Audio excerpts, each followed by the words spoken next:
বাংলাদেশের মাটিতে আমরা কোনো ফ্যাসিস্ট চেয়ার উঠতে দিব না ইনশাআল্লাহ। কোনো ঘুমের রাজনীতি করতে দিব না ইনশাআল্লাহ। মানে মাঝে মাঝে তো আমার মনে হয় যে এইভাবে বলি যে কেউ যদি আবার গুম করতে আসে, আমরা পাল্টা প্রতিবাদ করে দেখাই দিব কিভাবে গুমকে প্রতিহত করতে হয়। এক জালেমের জায়গায়, আমার কথা একদম স্পষ্ট, এক জালেমের জায়গায় আমরা আরেক জালেমকে সহ্য করব। এই অমানবিক গুম খুনের রাজনীতি বন্ধ করতে হবে। এখনকার বাংলাদেশে আমরা ওই ধরনের বিষয়গুলো আর টলারেট করবো না ইনশাআল্লাহ।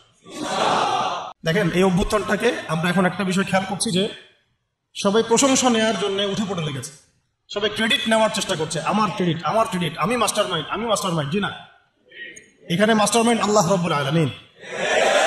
এখানে একক কোনো ব্যক্তির কৃতিত্ব নাই। বেগম রোকেয়া বিশ্ববিদ্যালয়ে মসজিদের মধ্যে এভাবে খোলামেলা দিনী দার্সে বসতে পেরেছি, হালাকায় বসতে পেরেছি, আলহামদুলিল্লাহ। আমি মূল প্রাণকেন্দ্র অনেকগুলোকেই বলতে পারি, ঢাকা বিশ্ববিদ্যালয়, প্রাইভেট বিশ্ববিদ্যালয়, রিক্সা চালকরা, শ্রমিকেরা, ওলামায়ে কেরাম, সাধারণ মানুষ, আমজনতা সবাই প্রতিবাদ করেছে।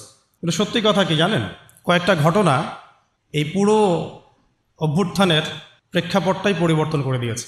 তার মধ্যে অন্যতম একটা ঘটনা হচ্ছে আমাদের প্রিয় ভাই আবু সাঈদ রাহিমাহুল্লাহ, তার এই আত্মত্যাগ। এর আগ পর্যন্ত এই ঘটনাটা সমস্ত মহলের হৃদয় কাড়ে নাই। আবু সাঈদের সেই বুক পেতে দেওয়ার যে ঘটনা, এই ঘটনাটা কিন্তু আল্লাহ পাকের কাছে এতই কবুল হয়েছে যে প্রত্যেকটা হৃদয়ের মধ্যে সেই ঘটনার একটা রেখাপাত অবশ্যই করেছে। এরপরেই কিন্তু এই বিদ্রোহের আগুনটা সব জায়গায় ছড়িয়ে পড়েছে। এর আগ পর্যন্ত আন্দোলনটা ছিল শুধুমাত্র একটা কোঠা আন্দোলন। তো যখন কোঠা আন্দোলন এভাবে নির্যাতনের, নিপীড়নের শিকার হলো এবং আবু সাঈদের মতো কিছু ভাই যখন শহীদ হলেন, জুলুমের শিকার হলেন, জীবন দিলেন, তখন কিন্তু আস্তে আস্তে আন্দোলনটা আর কোঠা আন্দোলনে সীমাবদ্ধ থাকে না, এটা গণমানুষের আন্দোলনে রূপ নিয়েছিল। এবং আমরা দেখলাম যা হলো, এটা শুধু একদিনের চেপে রাখা ক্ষোভ থেকে এই ফলাফল আসে নাই। এর আগেও বিগত 15-20 বছর ধরে প্রত্যেকটা সেকশনে মানুষ নির্যাতিত হয়েছে। আমরা গুম হয়েছি, ওলামায়ে কেরাম প্রচণ্ড নির্যাতনের শিকার হয়েছেন, শাপলা চত্বরে ঘটনা ঘটেছে, আয়নাঘর ভর্তি হয়ে গেছে ওলামায়ে কেরাম দিয়ে। যতগুলো মানুষ বাইরে আছে হয়তোবা তার চেয়ে বেশি মানুষ জেলখানায় আর আয়নাঘরে থাকে। প্রেক্ষাপটটা এমন ছিল। আর অনেকে আমাকে রিকোয়েস্ট করেন যে ভাই সব ঘটনাগুলো শুনতে চাই। তো আসলে আমি ইন্ডিভিজুয়ালি বলি যে আমি আমাদের অন্যান্য ভাইদের যে কুরবানি দেখেছি, আমাদের অন্যান্য যে মাজলুম ভাইদের কুরবানি আমি দেখেছি, বিভিন্ন রাজনৈতিক মহলের, ধর্মীয় মহলের, ওলামায়ে কেরাম, আমাদের টিচার, আমাদের ওস্তাদ, হেফাজতে ইসলাম, শাপলা চত্বর, আমাদের কওমি অঙ্গনের ভাইরা, তাদের যে কুরবানি, ত্যাগ, যা আমরা নিজেরা জানি, নিজের চোখে দেখেছি, এর তুলনায় মানে আমার বিষয়টা বলতে আমার লজ্জা লাগে। আমি লজ্জা পাই যে তাদের সামনে আমাদের কোরবানি আসলে কিছুই না, আবু সাঈদের সামনে আমাদের কোরবানি আসলে কিছুই। তো এই জন্যে আমরা এই বিষয়গুলো নিয়ে বেশি নাড়াচাড়া করছি না। তবে এখন আলহামদুলিল্লাহ আল্লাহ পাকের পক্ষ থেকে সব স্পষ্ট হয়ে গেছে যে আসলেই বাস্তবতা কী ছিল। এই দীর্ঘদিনের চেপে থাকা এই যে ক্ষোভ, এই যে নির্মম অত্যাচার, জুলুম, নিপীড়ন, মানুষের চাপা একটা মাজলুমের কান্না, এগুলো কিন্তু এক পর্যায়ে বিস্ফোরণকে রূপ নিয়েছে। ওই রূপটাই হচ্ছে এখনকার অভ্যুত্থান পরবর্তী বাংলাদেশ, যেখানে আমরা ইউনিভার্সিটির ক্যাম্পাসের মসজিদে বসে এই কথাগুলো খোলামেলা বলতে পারছি। আলহামদুলিল্লাহ, আল্লাহ পাকে শুকরিয়া আদায় করতে হবে না? তবে একটা সতর্কবাণী হচ্ছে, যদি আল্লাহ পাকের পক্ষ থেকে আসা এই সাহায্যের পরে আমরা যদি আবার উদ্ধত সেই বনু ইসরাইলের মতো আচরণ শুরু করি, তাহলে কিন্তু আরও বড় জালেমকে আল্লাহ চাপায় দিতে পারে। এটা আমাদের মাথায় রাখা উচিত। আমাদের একটা আশঙ্কা যে আল্লাহ না করুক, আমরা কেন জানি ওই দিকেই যাচ্ছি দিন দিন। আমরা দোয়া করব যেন আবু সাঈদ ভাইদের রক্তের সাথে গাদ্দারি না করা হয়, মুগ্ধদের রক্তের সাথে যেন কোনো মির্জাফরি করা না হয়। এটাই আমাদের রিকোয়েস্ট থাকবে আর কি, আবেদন, দাবি থাকবে। তবে এই গাদ্দারি যদি কেউ করতেও চায়, ইনশাআল্লাহ আমরা সেটা আর হতে দিব না ইনশাআল্লাহ। বাংলাদেশের মাটিতে আমরা কোনো ফ্যাসিস্ট চেয়ার উঠতে দিব না ইনশাআল্লাহ। কোনো ঘুমের রাজনীতি করতে দিব না ইনশাআল্লাহ। মানে মাঝে মাঝে তো আমার মনে হয় যে এইভাবে বলি যে কেউ যদি আবার গুম করতে আসে, আমরা পাল্টা প্রতিবাদ করে দেখাই দিব কিভাবে গুমকে প্রতিহত করতে হয়। একটা মানুষ যদি অপরাধ করে থাকে, তাকে আপনি লিগ্যাল আইনে বিচার করতে পারেন। যেখান সেখান থেকে রাতের অন্ধকারে জাগে তাকে উঠিয়ে নিয়ে চোখ বেঁধে আপনি একটা লাশ কাটার ঘরে ফেলে রাখবেন দিনের পর দিন, খাবার পানির ঠিক ঠিকানা নাই, রিমান্ডের পর রিমান্ড, চোখ বেঁধে, কেউ কাউকে দেখছে না, দিন না রাত কেউ বুঝতে পারে না। এগুলো কি ধরনের মানবতা? কিসের সভ্য যুগ? তাহলে আমরা সভ্যটা হলাম কোথায়? এগুলো তো আপনারা তো ইসলামকে গালি দেন তথাকথিত সুশীলরা, যে ওটা মধ্যযুগীয় বর্বরতা ইত্যাদি ইত্যাদি, নাউযুবিল্লাহ। হ্যাঁ, এই কথাগুলো শুনেন না, মধ্যযুগীয় বর্বরতা।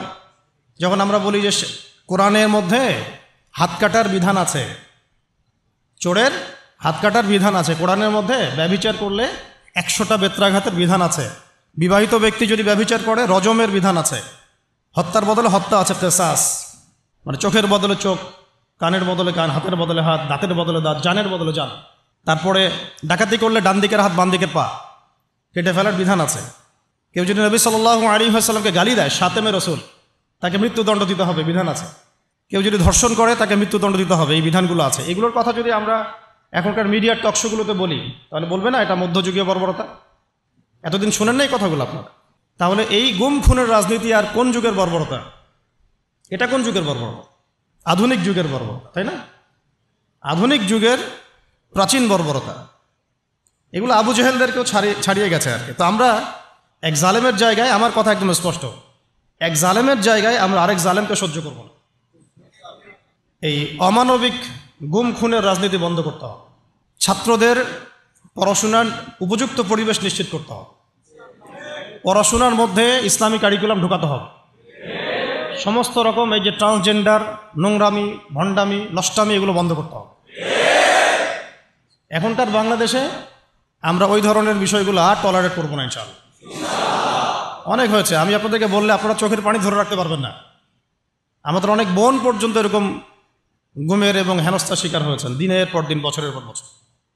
বোন, ছেলে মানুষ তো সহ্য করতে পারে, মেয়ে মানুষকে নিয়ে কি করে চিন্তা করেন তাহলে।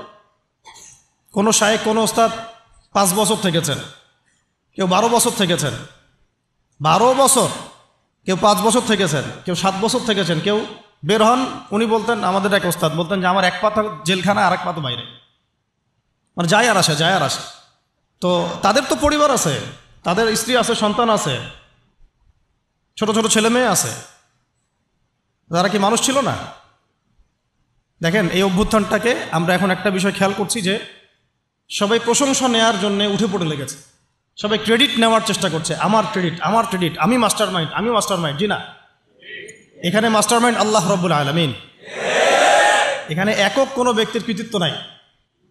এটাকে পশ্চিমা বিশ্বের সামনে এইভাবে আপনি প্রেজেন্ট করতে পারেন না যে এখানে এই কয়েকজন মানুষের ভূমিকায় আজকে এই ফলাফল এসেছে, না। এখানে প্রত্যেকটা ভাইয়ের কন্ট্রিবিউশন আছে। এমনকি যে ফেসবুকে পোস্ট দিয়েছে তারও একটা কন্ট্রিবিউশন এখানে আছে। ওই সময় পোস্ট দিলেও ধরা পড়তে হতো, যে পোস্ট দিত তাকে উঠাই নিয়ে চলে যেত। ইন্টারনেট নাই, কি হচ্ছে আমরা বুঝতে পারছি না, কাকে উঠাচ্ছে, কাকে নিয়ে যাচ্ছে, ইত্যাদি ইত্যাদি। তো আফসোসের ব্যাপারটা হচ্ছে আমি অবজার্ভ করছি যে আমাদের স্বাধীনতা আবার হাইজ্যাক হয়ে না যায় আর কি। এই স্বাধীনতা যেন আবার হাইজ্যাক হয়ে না যায়। আপনারা খুব সচেতন থাকবেন। আল্লাহ পাক আপনাদেরকে বুদ্ধিদীপ্ত একটা প্রজন্ম দিয়েছেন, আলহামদুলিল্লাহ। কিন্তু আমরা আশা করছি যে ইনশাআল্লাহ আপনাদের দ্বারাই হবে, ইনশাআল্লাহ আমাদের দ্বারাই হবে ইনশাআল্লাহ। এখন বরেণ্য ওলামায়ে কেরামদের সাথে আমাদের সমন্বয় আছে, প্রত্যেকটা বিশ্ববিদ্যালয়ে আলোচনা হচ্ছে, কথা হচ্ছে। শুধু প্রয়োজন একটা নির্দিষ্ট লক্ষ্যে গোছানো কাজ এবং সমস্ত ত্যাগের লক্ষ্য, উদ্দেশ্য, নিয়াতটাকে বিশুদ্ধ করা।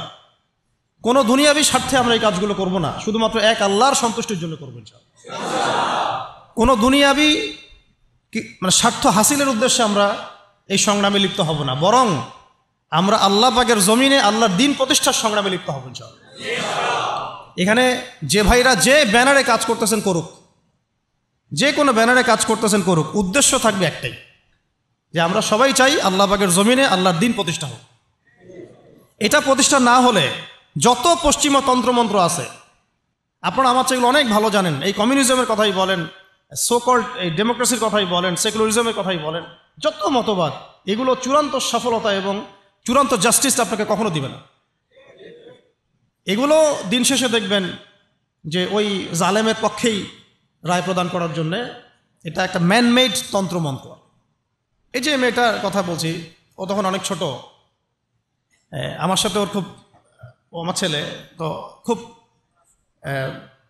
মানে আমি যখন ছিলাম না তখন ওর আম্মা বলে আর কি, যখন পরে আসছি তখন বলছে যে রাত্রেবেলা আমার ছবি নিয়ে থাকতো আর বলতো যে তোরা আমার বাবাকে নিয়ে গেছিস, তোদেরকে মাইক দিব।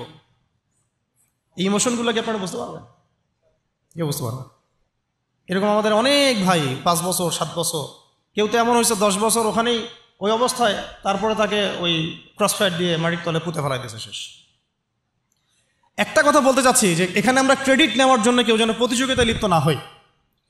এখানে প্রশংসা পাওয়ার যোগ্য সেই প্রত্যেকটা মানুষ যারা এখানে কোনো না কোনোভাবে কন্ট্রিবিউট করেছে। এই আগুনটা একদিনে জ্বলে ওঠে নাই, এই আগুনটা জ্বলার পিছনে একটা দীর্ঘদিনের জুলুমের ফলেই মাজলুমের পক্ষ থেকে এই আগুনটা জ্বলে উঠেছে। তো আমরা একটু মূল আলোচনায় আসবো, এবং আপনাদের উদ্দেশ্যে আমি কি আলোচনা করব এটা ভাবছিলাম। আর এখানে যতবার আমরা যাওয়া আসা করতেছি একটা কথাই খালি মনে পড়ছে যে এটাই সেই জায়গা যেখানে আমাদের ভাই এভাবে জীবন দিয়েছে, সারা দুনিয়ার মানুষ এটা দেখেছে।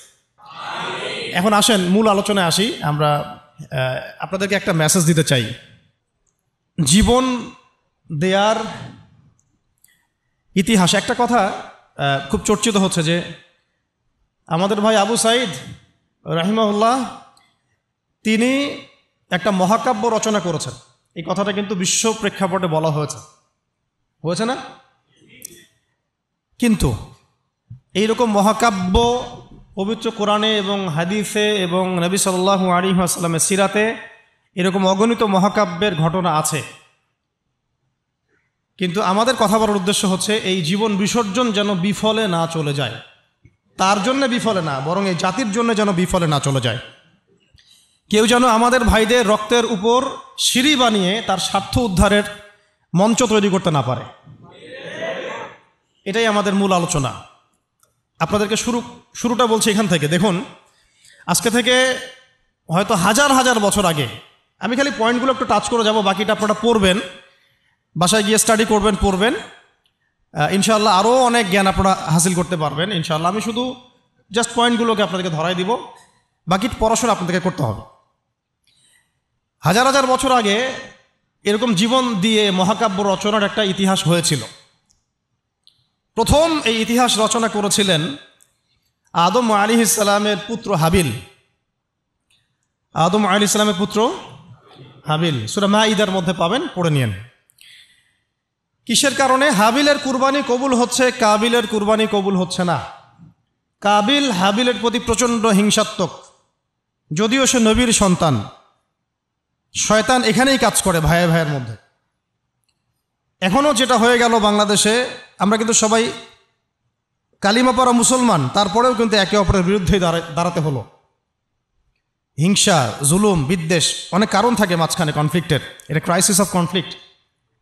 এখন কাবিল যখন হাবিলকে হত্যা করতে চাচ্ছে, তখন হাবিল বলছে যে তুমি যদি আমাকে হত্যা করার জন্য হাত বাড়াও, আমি তোমাকে হত্যা করার জন্য আমার হাত বাড়াবো না। ঘটনাটা কি আবু সাঈদের সাথে মিলে? তুমি যদি আমাকে হত্যা করার জন্য হাত বাড়াও, আমি তোমাকে হত্যা করার জন্য হাত বাড়াবো না। তুমি শুট করলে আমিও শুট করছি না। কাবিল হাবিলকে হত্যা করে ফেলল, হাবিল কোনো প্রতিবাদ করল না। নবী করিম সাল্লাল্লাহু আলাইহি ওয়াসাল্লাম বলেছেন, পৃথিবীতে যত খুন হবে কিয়ামত পর্যন্ত, মনোযোগ রাখেন, পৃথিবীতে কিয়ামত পর্যন্ত যত খুনের ঘটনা ঘটবে, সমস্ত খুনের পাপের একটা অংশ কাবিলের আমলনামায় যুক্ত করা হবে। এখানে কে সফল? মহাকাব্য কে রচনা করেছে, হাবিল না কাবিল? আল্লাহ পাক আমাদেরকে শিক্ষা নেওয়ার তৌফিক দান করুন। নূহ আলাইহিস সালামের যুগে নূহ আলাইহিস সালামের একজন সন্তান, সে ঈমান নিয়ে আসে নাই। বাবা তাকে ডাকছেন, আল্লাহর গজব চলে আসবে, তুমি তাড়াতাড়ি নৌকায় উঠো। সে বলছে যে আমি নৌকায় উঠবো না, আমি ওই পাহাড়ের উপর উঠে যাব। ইয়াসিমুনি মিনাল মা, পাহাড় আমাকে পানি থেকে বাঁচাবে। নূহ আলাইহিস সালাম পিতা হয়ে ব্যাকুল আর্তনাদ, বাবা আজকে এই আযাব কাউকে বাঁচাতে পারবে না, তাড়াতাড়ি নৌকায় উঠো। তো সে নৌকায় উঠল না, জীবন সেও দিল এবং নূহ আলাইহিস সালাম কান্নাকাটি করছেন আল্লাহর কাছে, আল্লাহ ইন্নাহু মিন আহলি, সে আমার পরিবারের একজন, তাকে মাফ করে দাও। আল্লাহ রাব্বুল আলামিন বলছেন লাইসা মিন আহলিক, সে তোমার পরিবারের কেউ না। এখানেও নূহ আলাইহিস সালামের পুত্র নবীর সন্তান জীবন দিলেন, কিন্তু মহাকাব্য রচিত হলো না। কথা কি বুঝতে পারছেন? মহাকাব্য রচিত হলো না। এভাবেই লূত আলাইহিস সালাম যাচ্ছেন, কারণ আপনারা জানেন লূত আলাইহিস সালাম এসেছিলেন সাদুম জাতির জন্য নবী হিসেবে। ওই জাতির মূল পাপই ছিল সমকামিতা, যেটাকে এখন আমরা এই সো কল্ড ট্রান্সজেন্ডার, তারপরে এলজিবিটি, এইসব ইস্যুর মধ্যে নিয়ে আসছি। আর এটা পশ্চিমাদের একটা বড় এজেন্ডা, বাংলাদেশে এটাকে বাস্তবায়ন করা। এই জন্যে তারা পশ্চিমার কিছু সেবা দাসকে তাদের মাথার উপরে নিয়েছে এটাকে বাস্তবায়ন করার জন্য। এবং যত সুদী এনজিও আছে এদের একটা বড় অংশ এর সাথে সম্পৃক্ত। কয়দিন পরে যদি দেখা যায় যে ক্লাসরুমের মধ্যে আপনারা বসে আছেন, ডানে বামে এলজিবিটি লোকজন বসে আছে, অবাক হওয়ার কিছু নাই।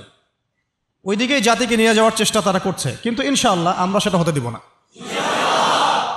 আমরা সেই লূত আলাইহিস সালামের যুগে আল্লাহর পক্ষ থেকে যে শাস্তি আসছে, ওই শাস্তিকে আমরা আসতে দিব না ইনশাআল্লাহ। তোমরা ওই শাস্তি আনার ব্যবস্থা করবা, এই জাতিকে সমূলে ডোবানোর ব্যবস্থা করবা, এটা আমরা হতে দিব না ইনশাআল্লাহ। লূত আলাইহিস সালাম দাওয়াতের কাজ করেই যাচ্ছেন, তাদের কওম সেটা শুনছে না। মূল পাপ ছিল তাদের সমকামিতা, হোমোসেক্সুয়ালিটি। আল্লাহ পাক এমনভাবে তাদেরকে ধ্বংস করেছেন যেভাবে অন্য কোনো কওমকে করেন নাই। আসমান থেকে ফেরেশতা পাঠিয়ে জর্ডানে দেখবেন ডেড সি, মৃত সাগর, ওই জায়গাটা আছে এখনও, ওখানে সাদুম গোত্র বাস করত। পাখা দিয়ে ফেরেশতারা তাদের পাখা দিয়ে ওই জায়গাটা এইভাবে উঠিয়ে আসমানে উঠিয়ে আসমান থেকে পাথর বর্ষণ করে এদের সবাইকে থ্যাতলা করে আবার উল্টা দিকে দাফন করে দেওয়া হয়েছে। এমন শাস্তি পৃথিবীর ইতিহাসে কাউকে দেওয়া হয় নাই। তো আমরা কি বাংলার জমিন এই শাস্তি ডেকে নিয়ে আসতে চাচ্ছি? সবাইকে এই ব্যাপারে সোচ্চার হতে হবে। আল্লাহ পাক আমাদেরকে বোঝার তৌফিক দান করেন। লূত আলাইহিস সালামের স্ত্রী তার পক্ষে ছিল না। শাস্তি যখন নেমে আসলো, লূত আলাইহিস সালামের স্ত্রী নিজে, তিনি সমকামী ছিলেন না, কিন্তু সমকামীদেরকে সাপোর্ট করেছে। বাংলাদেশে এমন অনেক মানুষকে দেখা যাচ্ছে এখন, নিজেরা হয়তো এলজিবিটি না, কিন্তু এটাকে সাপোর্ট করছেন। তো লূত আলাইহিস সালামের স্ত্রী সেই গজব থেকে বাঁচতে পারলেন না, আল্লাহ পাক তাকেও ধ্বংস করলেন। সেও জীবন দিল, এটা কোনো মহাকাব্য হলো না, নবী পরিবারের স্ত্রী হওয়া সত্ত্বেও। ঠিক আছে? কিন্তু আমরা যদি একটু ইব্রাহিম আলাইহিস সালামের দিকে তাকাই, তাকে ডেকে নিয়ে আসা হচ্ছে রাজদরবারে, বলো তোমার খোদাকে, তোমার আল্লাহকে। ইব্রাহিম আলাইহিস সালাম বলছেন, আমার আল্লাহ তিনি যিনি জীবন দেন, মৃত্যু দেন। তখন সেই বাদশাহ, জালেম বাদশাহ, আমি তুলনা করতে যাচ্ছি না কারোর সাথে, সেই জালেম বাদশাহ বলল যে আনা উহয়ি ওয়া উমীত, আমিও তো জীবন দিই আর মৃত্যু দেই। কিভাবে? সে একজন খুনের আসামি, তাকে ডেকে নিয়ে ছেড়ে দিল, এই যে জীবন দিলাম। আর এক নিরপরাধ মানুষকে ডেকে এনে হত্যা করলো, এই যে মৃত্যু দিলাম। আমাদের প্রশাসনের মতো অনেকটা আর কি। হ্যাঁ, আচ্ছা, আমরা পরিবর্তন চাই। এরকম যদি সিলসিলা চলতে থাকে তাদেরকেও ছাড় দিব না ইনশাআল্লাহ। এবার তারা খুব ভালো করে জানে, ছাড় না দিলে ওইটা না দেওয়ার মতো ক্ষমতাও বাংলার জনগণের আছে। যদিও তাদের হাতে অত্যাধুনিক মারণাস্ত্র থাকে আর আম জনগণের হাতে একটা লাঠি থাকে, তারপরেও আম জনগণ বিজয়ী হতে পারে। তো দেখেন, ইব্রাহিম আলাইহিস সালাম বুঝলেন যে এ মোটা বুদ্ধির মানুষ। তখন ইব্রাহিম আলাইহিস সালাম বললেন যে আমার রব পূর্ব দিক থেকে সূর্য ওঠান আর পশ্চিম দিকে ডুবান। তো তুমি যদি রব হয়ে থাকো তাহলে পশ্চিম দিক থেকে সূর্য উঠায় পূর্ব দিকে ডুবাও। ফাবুহিতাল্লাযী কাফার। আমি সবগুলো আয়াত কিন্তু বলতে থাকলে অনেক সময় যাবে, আমি জাস্ট পয়েন্টগুলো বলতেছি। এটা সূরা বাকারায় আছে। কোথায় আছে? সূরা বাকারায়। এর আগে যেটা বললাম এই কওমে সাদুম, এটা অনেক জায়গাতে আছে। সূরা হুদ পড়ে দেখেন, আরও সূরা আরফ পড়ে দেখেন। আর যেটা বললাম একটা কি বলেছি, নূহ আলাইহিস সালামের কথা, সূরা হুদে আছে। আর মাইদায় আছে আদম আলাইহিস সালামের 2 সন্তানের কথা বললাম। তো ইব্রাহিম আলাইহিস সালামের এই ঘটনাটা আছে সূরা বাকারায়। তখন ফাবুহিতাল্লাযী কাফার, কাফের হতভম্ব হয়ে গেল। তখনই কিন্তু তখন ইব্রাহিম আলাইহিস সালামকে আগুনের মধ্যে পুড়িয়ে মারার আদেশ দেওয়া হয়েছে। তো ইব্রাহিম আলাইহিস সালাম তখন কিন্তু জান দিতে প্রস্তুত, আগুনে পুড়ে যাবেন তিনি, কোনো সমস্যা নাই। তাকে ফেলে দেওয়া হলো। জিবরাইল আলাইহিস সালাম তখন এসেছেন, বলেছেন যে আপনার কোন হাজত আছে কি আমার কাছে? প্রয়োজন আছে? তিনি বলেছেন না, হাসবি আল্লাহ ওয়া নি'মাল ওয়াকিল, হাসবি আল্লাহ ওয়া নি'মাল ওয়াকিল। আমরাও এই জিকিরটা চলতে ফিরতে সবসময় করতে পারি। এক বচনে হচ্ছে হাসবি আল্লাহ ওয়া নি'মাল ওয়াকিল, বহু বচনে হাসবুন আল্লাহ ওয়া নি'মাল ওয়াকিল। আর একটা অংশ অ্যাড করা যায় নি'মাল মাওলা ওয়া নি'মান নাসির। তখন আল্লাহ রাব্বুল আলামিন তখন এই আগুনকে বললেন, ইয়া নার কুনি বারদান ওয়া সালামান আলা ইব্রাহিম, হে আগুন ঠান্ডা হয়ে যাও, শান্তিদায়ক ঠান্ডা হয়ে যাও ইব্রাহিমের জন্য। সুবহানাল্লাহ। তো এখানে মহাকাব্য রচিত হলো। তার সন্তান ইসমাঈল আলাইহিস সালাম ছোট্ট বালক, হয়তো এই ছেলেটার সমান হবে, 10-12 বছর, ডেকে নিয়ে এসে বলছেন, বাবা ইন্নী আরা ফিল মানামি আন্নী আযবাহুক, আমি স্বপ্নে দেখেছি যে আমি তোমাকে জবাই করছি। ফানজুর মাযা তারা, তোমার রায় কি আমাকে বলো, তোমার কি খেয়াল? সূরা সফফাতের মধ্যে আছে, সূরা ইয়াসিনের পরে সূরা। তখন এই 12 বছরের সন্তান বলছে, 12-14 বছরের সন্তান ইসমাঈল আলাইহিস সালাম বলছেন, যেমন মা তেমন সন্তান, কারণ তার মাকে আগে রেখে আসা হয়েছে জনমানশূন্য জায়গায়। ইব্রাহিম আলাইহিস সালাম চলে যাচ্ছেন, আর তিনি জিজ্ঞাসা করছেন যে আপনি কি আল্লাহর হুকুমে রেখে যাচ্ছেন আমাদেরকে এরকম একটা বিরান জায়গায়, খাবার নাই, পানি নাই, কিছুই নাই? ইব্রাহিম আলাইহিস সালাম বলছেন হ্যাঁ। তখন তার মা বলেছিলেন, ইসমাঈল আলাইহিস সালামের মা বলেছিলেন যে তাহলে আল্লাহ আমাদেরকে ধ্বংস করবেন না ইনশাআল্লাহ। ওই যে জামজাম, এখনো সেই জামজাম চলছে। আপনার কোনো রোগ আছে, সেই জামজামের পানি ওই শেফার নিয়াতে পান করেন, শেফা হয়ে যাবে ইনশাআল্লাহ। জামজাম এখনো চলতেছে। ওই যে সাই, সাফা থেকে মারোয়া, মারোয়া থেকে সাফা, সাফা থেকে মারোয়া, মারোয়া থেকে সাফা, এটা আপনি না করলে আপনার হজ উমরা কিছুই হচ্ছে না। আল্লাহ বা কিয়ামত পর্যন্ত সেই স্মৃতি রেখে দিয়েছেন। সুবহানাল্লাহ। ওই বাইতুল্লাহ এখনো। তো সেই সন্তান বলছে, ইয়া আবাতি, হে আমার বাবা, ইফআল মা তুমার, আপনাকে আল্লাহ পাক যা আদেশ করেছেন তাই করেন। সাতাজিদুনি ইনশাআল্লাহু মিনাস সাবিরিন, ইনশাআল্লাহ আপনি আমাকে ধৈর্যশীল পাবেন। মায়ের সন্তান, মা হাজেরার সন্তান। এখানে ছুরি চালানো হচ্ছে, কিন্তু গর্দান কাটছে না। জান্নাতি এক প্রাণী চলে আসলো, তাকে কুরবানি করা হলো, তাই না? সেই কুরবানির স্মৃতি আমরা এখনো ঈদুল আজহায় সেটাই করছি, হজে সেটাই করছি, কিয়ামত পর্যন্ত সেটা চলতে থাকবে। এখানে জীবন দেওয়ার প্রত্যয়টা মহাকাব্যে পরিণত হয়েছে, হয় নাই? আমি বুঝাতে যাচ্ছি যে আমরা আমাদের জান মাল, ইজ্জত, সময়, শ্রম যে বিলিয়ে দিব, দিন শেষে কোনো মহাকাব্য রচিত হয় নাকি আমরা এটা শুধু একটা স্রেফ দুনিয়াবি একটা ঘটনায় পরিণত হয়, এটার পার্থক্য যেন বুঝতে পারি। কথা কি বুঝতে পারছেন? না হলে কিন্তু অনেক সময় দেখা যাবে আমাদের ভালো প্রচেষ্টাও ইনভেইন হয়ে গেছে। আল্লাহ না করুক, আল্লাহ না করুক।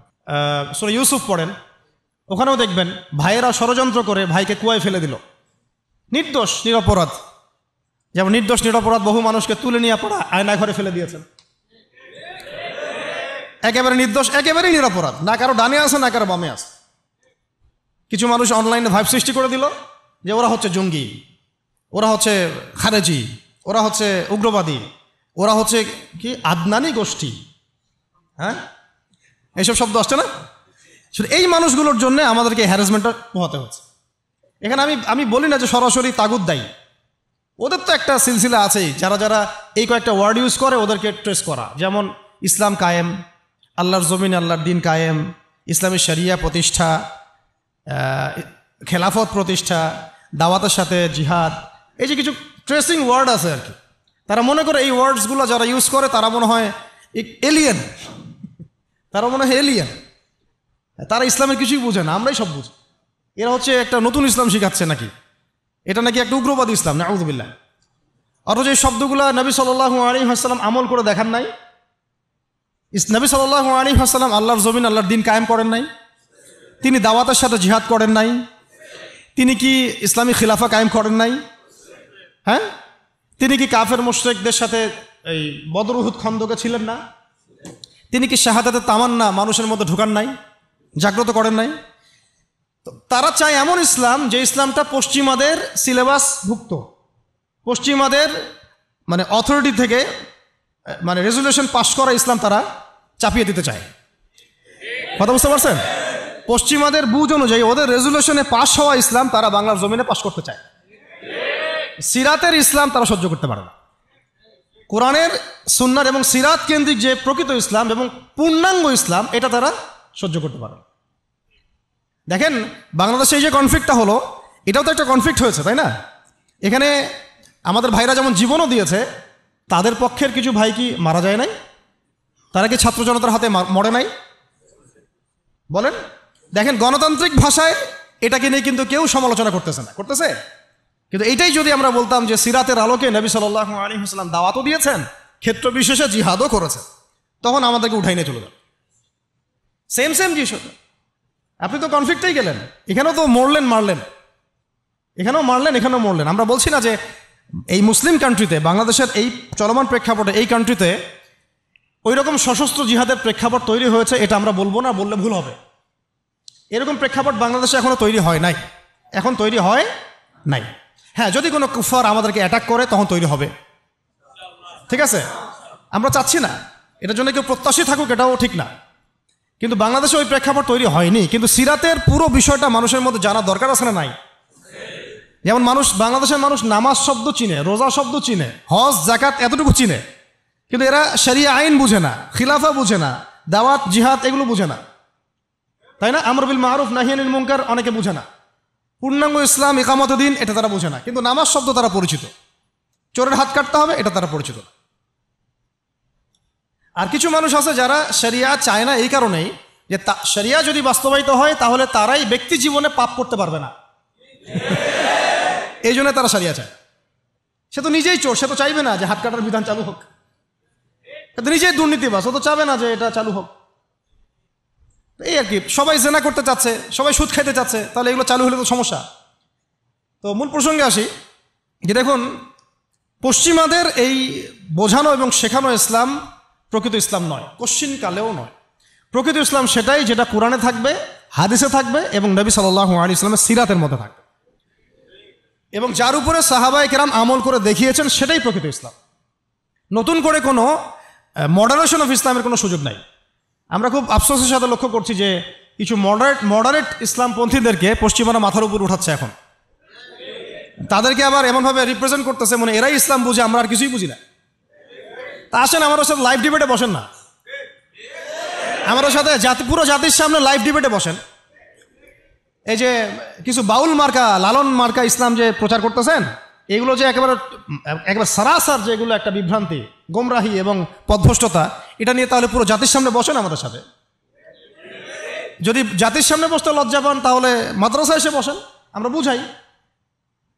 এটাতে রাজি না। পশ্চিমারা বুঝাইছে যে ইসলাম, সেই ইসলাম তারা বুঝতে চায়। কিছু মানুষের কথা এতই চাইল্ডিশ, প্রিম্যাচিওর, যে আপনারা কি শরিয়ার কথা বলে, পূর্ণাঙ্গ ইসলাম প্রতিষ্ঠার কথা বলে, ইসলামী আইনের কথা বলে দেশটাকে কি আপনারা সিরিয়া বানাতে যাচ্ছেন? দেশটাকে কি আপনারা আফগানিস্তান বানাতে যাচ্ছেন? এরকম কথা আসতেছে অনেক।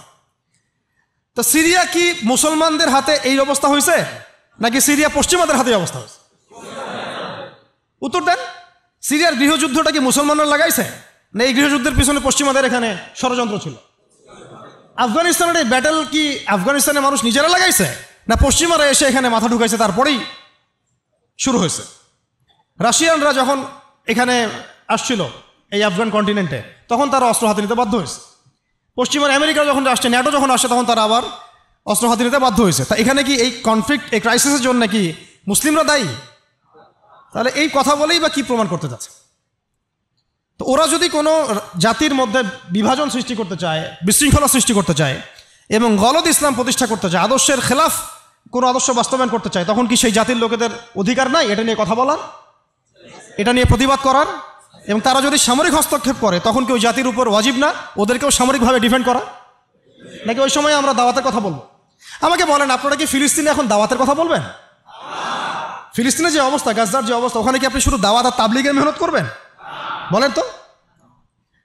ফিলিস্তিনে আমরা তাবলিগের মেহনত করতে যাবো না তো এখন, এখানে দাওয়াতের সাথে জিহাদ থাকতে হবে। ফিলিস্তিনে এখন এটা ওয়াজিব। কিন্তু বাংলাদেশের মধ্যে আমরা এখন দাওয়াত তাবলিগের মেহনত করব, কারণ এখানে এখন সশস্ত্র জিহাদের অবস্থা নাই। এই তো আমাকে প্রেক্ষাপট বুঝতে হবে। তো কিছু মানুষ আসলে চিন্তা করে কি, ইসলামটাকে এইভাবে চিন্তা করে, ইসলাম মনে হয় একটা ওই রান্না করা হাড়ির ভাত, একটা টিপলেই মনে হয় সব বোঝা যাবে। জি না, ইসলাম এমন কিছু না যে আপনি এই ফটো উঠাবেন, একটা করে কি বলে, একটা ভাত উঠাবেন, উঠায় টিপ দিবেন, বাকি সব বুঝে ফেলবেন। ইসলাম এত সহজ দিন না, এত সহজ জীবন ব্যবস্থা না। এটার গভীরতা অনেক বেশি, আপনাকে অনেক গভীরে যেতে হবে। আল্লাহ পাক আমাদের সবাইকে বোঝার তৌফিক দান করেন। ইসলাম বুঝতে হবে কোরআনের আলোকে, সুন্নাহর আলোকে, নবীর সিরাতের আলোকে, সাহাবায়ে কেরামের বুঝের আলোকে। এমনকি পরবর্তী কোনো মানুষের ব্যক্তিগত কোনো বুঝের আলোকে ইসলাম বুঝতে চলবে। কথা ঠিক আছে?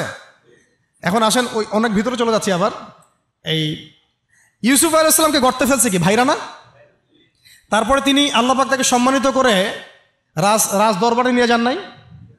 রাজ দরবারে যাওয়ার আগে তাকে 12 বছর জেল খাটতে হয়েছে। কত বছর? কোনো অপরাধ ছিল তার? কিছু মেয়ে তার সাথে খারাপ কাজ করতে চাচ্ছিল, তাই না? তাই না? দেখেন ইউসুফ আলাইহিস সালামের আমরা বাহ্যিক সৌন্দর্য নিয়ে কথা বলি সবাই, যে ইউসুফ আলাইহিস সালাম খুব সুন্দর ছিলেন দেখতে, তাই না? অর্ধেক সৌন্দর্য তাকে দেয়া হয়েছে। আমাদের নবীজি বলেছেন মেরাজের রাতে আমি ইউসুফ আলাইহিস সালামের সাথে সাক্ষাৎ হয়েছে, এটা তো জানেন। তো তিনি বলেছেন যে ইউসুফ আলাইহিস সালামকে পৃথিবীর মানে মানুষের মধ্যে যে সৌন্দর্য এর অর্ধেক দেওয়া হয়েছে। একজন সাহাবী আবার একটা চমৎকার মন্তব্য করেছিলেন যে ইউসুফ আলাইহিস সালামের সৌন্দর্য দেখে হাত কেটেছে মেয়েরা, তাই না? মনে আছে তো? হাত কেটেছে মেয়েরা। আর আমাদের নবী সাল্লাল্লাহু আলাইহি ওয়াসাল্লামের চেহারা মোবারকের নূর দেখে জান দিয়েছে সাহাবীরা, তাই না? বদরের মাঠে। তো ইউসুফ আলাইহিস সালাম কোনো অপরাধ করেন নাই, তারপরেও জেনার অপরাধে তাকে থাকতে হইল। আর আমাদেরকে তো মাশাআল্লাহ মানে বিনা অপরাধে কত কিছু করতে হইল। আপনারা সূরা বুরুজ পড়বেন, এখানে একটা ছোট বালকের কথা আছে। ওই বালককে, অনেক বড় ঘটনা, এটা আলাদা লেকচার আছে আমার, দেখে নিন। ওই বালককে মানে রাজা মানে জালেম শাসক রাজা, সে জাদু শিখাচ্ছে আর কি। শিখাচ্ছে? জাদু। এটা হারাম, একেবারে হারাম। জাদু শিখাচ্ছে, কিন্তু জাদু শিখতে আসার সময় সে আবার এক আল্লাহর ওলির দরবার দিয়ে আসে। ওর কাছে তখন আবার ওই কথাগুলো খুব ভালো লাগে, সেখানে বসে দিনের কথা শুনতে শুরু করে। এদিকে আবার জাদুও শিখে, এদিকে আবার দিনের কথাও শিখে। এক পর্যায়ে তার মধ্যে এটা মানে প্রাধান্য বিস্তার করলো যে এটাই মনে হয় সত্য, আল্লাহর দিনের কথাটাই সত্য।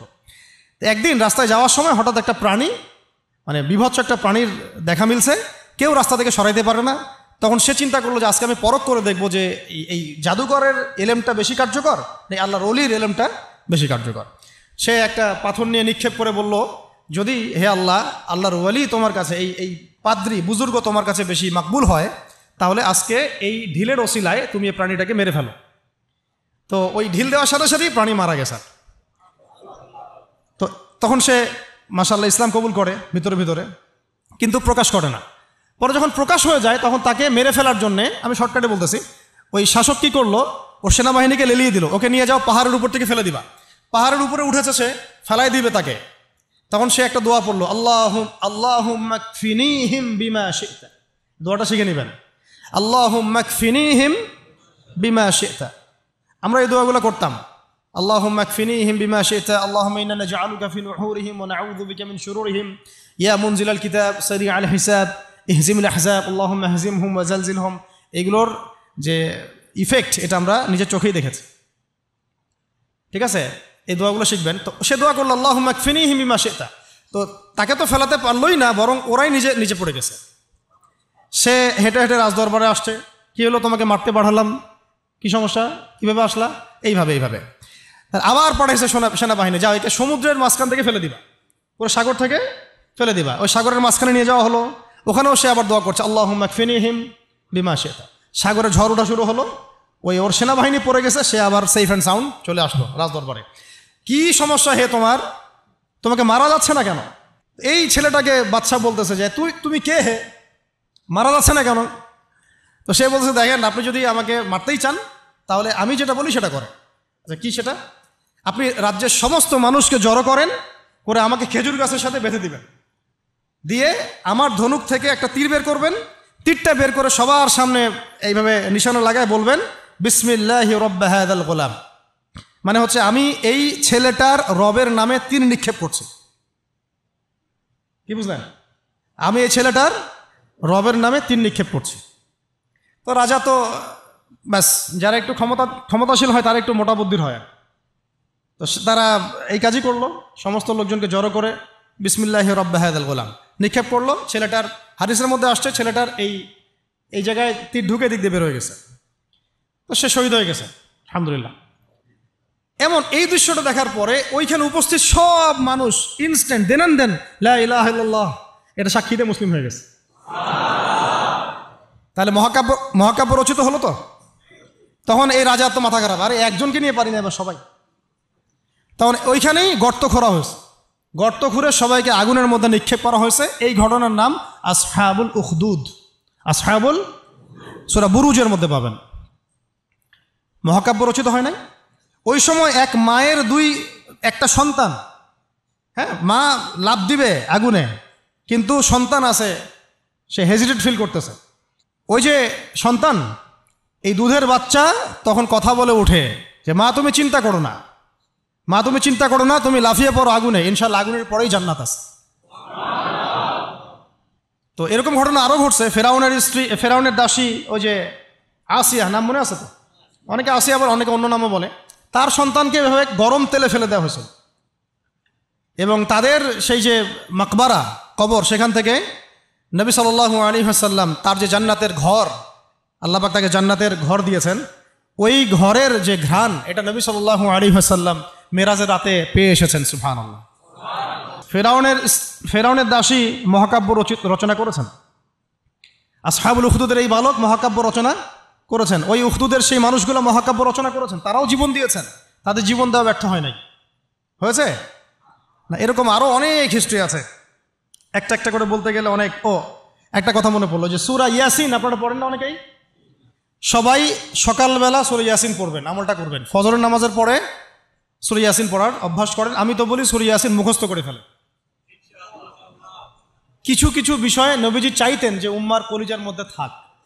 তার মধ্যে সূরা মুলক আছে, তিনি চাইতেন সবার যেন এটা হিফজ থাকে। সূরা ইয়াসিন একটা অনবদ্য সূরা, এটা আপনার যে কোনো হাজতও পূরণ করতে পারে ইনশাআল্লাহ। আপনি আল্লাহর হেফাজতে থাকবেন। তো এখানে দেখবেন পড়তে পড়তে পড়তে এক জায়গায় পাবেন যে একটা করিয়া, মানে গ্রামের মধ্যে 3জন ব্যক্তিকে আল্লাহ পাক নবী করে পাঠিয়েছে একই সাথে, মানে একই সাথে 3জন নবী একটা এলাকার মধ্যে। ঠিক আছে? তো তারা দাওয়াতি কাজ করছিলেন। তো দাওয়াত অনেকে, বেশিরভাগই কবুল করছিল না, কিন্তু দূর থেকে একজন লোক দৌড়ে আসছে ইসলাম কবুল করার জন্যে। পাশে আগে হয়তো কবুল করেছিল, দৌড়ে এসে কওমকে বলছে যে হ্যাঁ আমার কওম, এই রাসূলদের অনুসরণ করো, তারা তোমাদের কাছে কোনো আজর চাচ্ছে না, রাসূলের অনুসরণ করো। তো এই ব্যক্তির নাম হচ্ছে হাবিবে নাজ্জার। হাবিবে নাজ্জার, এটা নিয়ে আমার আলাদা লেকচার আছে, ওইখানে সবগুলো আয়াতগুলো ব্যাখ্যা করেছে, এই জন্য এখানে বললাম না। শর্ট করে বলতেছে, হাবিবে নাজ্জারকে তারা হত্যা করে এবং তাকে হত্যা করার পরপরই, মানে সাথে সাথেই আল্লাহ রাব্বুল আলামিন তাকে জান্নাতে তার থাকার জায়গা দেখায় দেন এবং সে বলে যে ইয়া লাইতা কওমি ইয়ালামুন, হায় আমার কওম যদি জানতো যে আজকে আমি কত সফল। হয়তো আমাদের শহীদ ভাইরা এই কথাই বলতেছে, আমাদের কওম যদি জানতো যে আজকে আমরা কত সফল। তো এই হাবিবে নাজ্জারের জীবন দেয়াটা কিন্তু মহাকাব্যে পরিণত হয়েছে। আসহাবুল কাহফও জীবন না দিলেও তারাও কিন্তু তাদের পুরো সভ্যতা থেকে বেরিয়ে গিয়েছিলেন। একটা শিরকে পরিপূর্ণ সভ্যতা, জুলুমের পরিপূর্ণ সভ্যতা থেকে তারা বেরিয়ে গিয়েছিলেন। আল্লাহ পাক তাদেরকে 309 বছর ঘুম পাড়িয়ে রেখেছে। মানে এখান থেকে আমরা বুঝি যে আপনি যদি আল্লাহর প্রতি পূর্ণ তাওয়াক্কুল করেন, ঈমান আনেন, আল্লাহ পাক ঘুমের মধ্যেও আপনাকে সাহায্য করতে পারবে। তারা ঘুমিয়েছিল যখন, আল্লাহ রাব্বুল আলামিন ফেরেশতাদেরকে দিয়ে তাদের পাশ পরিবর্তন করিয়েছেন, ডান থেকে বামে, বাম থেকে ডানে। ঘুমিয়ে থাকলে আল্লাহ পাক আপনাকে ফেরেশতা দিয়েও সাহায্য করতে পারেন যদি আপনি হকের উপরে থাকেন। তারাও কিন্তু জীবন বিসর্জন দিল, এটা কিন্তু মহাকাব্যে পরিণত হয়েছে। শুধু মহাকাব্য না, তাদেরকে যখন 309 বছর পর জাগ্রত করা হয়, তখন এমন একটা সম্প্রদায়ের উপর জাগ্রত করা হয়েছে যেই সম্প্রদায় আল্লাহকে বিশ্বাস করতো, কিন্তু পরকালে রেজারেকশন যেটা হবে, পুনরুত্থান, এইটাতে বিশ্বাস করতো না। 309 বছর আগের এই কয়েকজন মানুষকে দিয়ে আল্লাহ পাক 309 বছর পরের একটা সভ্যতাকে হেদায়েত দিয়ে দিয়েছে। তাহলে মহাকাব্য রচিত হয় নাই? আল্লাহ আমাদেরকে বোঝার তৌফিক দান করুন। নবী মুসা আলাইহিস সালাম ফেরাউনের যে কবল, এখান থেকে নাজাত দেওয়ার জন্য মুসা আলাইহিস সালামকে আল্লাহ পাক পাঠান নাই? তার ভাই হারুন আলাইহিস সালাম তার সাথে ছিলেন। দেখেন, ফেরাউন কিন্তু জানতো, তাকে ভবিষ্যৎবাণী করা হয়েছিল একজন বালকের জন্ম হচ্ছে শীঘ্রই, তোমার রাজপ্রাসাদ একদম কাঁপাই দিবে। কিন্তু তখন কিন্তু সে কি শুরু করলো? সব ছোট ছোট বাচ্চাদেরকে হত্যা করা শুরু করলো। ইউযাব্বিহুনা আবনাআকুম, বলেন আরেকটা কি? ওয়ায়াস্তাহইউনা নিসাআকুম। পড়তে হবে, পড়াশোনা করতে হবে ভাই। যেন আমরা একটা টাচ করলে শব্দ আপনি বুঝতে পারেন কোন সূরায় আছে। কোরআনকে আপনার মেইন সাবজেক্ট করতে হবে। দাবি তোলেন যে কোরআনের শিক্ষা মানে কোরআন সাবজেক্টটাকে প্রত্যেক বিশ্ববিদ্যালয়ে ম্যান্ডেটরি করা হোক, কোরআনের আলাদা ফ্যাকাল্টি খোলা হোক। সিরাত এবং অ্যাটলিস্ট হাদিস, উসুলের কথা নাই বা বললাম, অ্যাটলিস্ট হাদিস সিরাত ইসলামের ইতিহাসের পাশাপাশি প্রত্যেকটা বিশ্ববিদ্যালয়ে আলাদা ফ্যাকাল্টি খুলে খুলে পড়ানোর ব্যবস্থা করা হোক।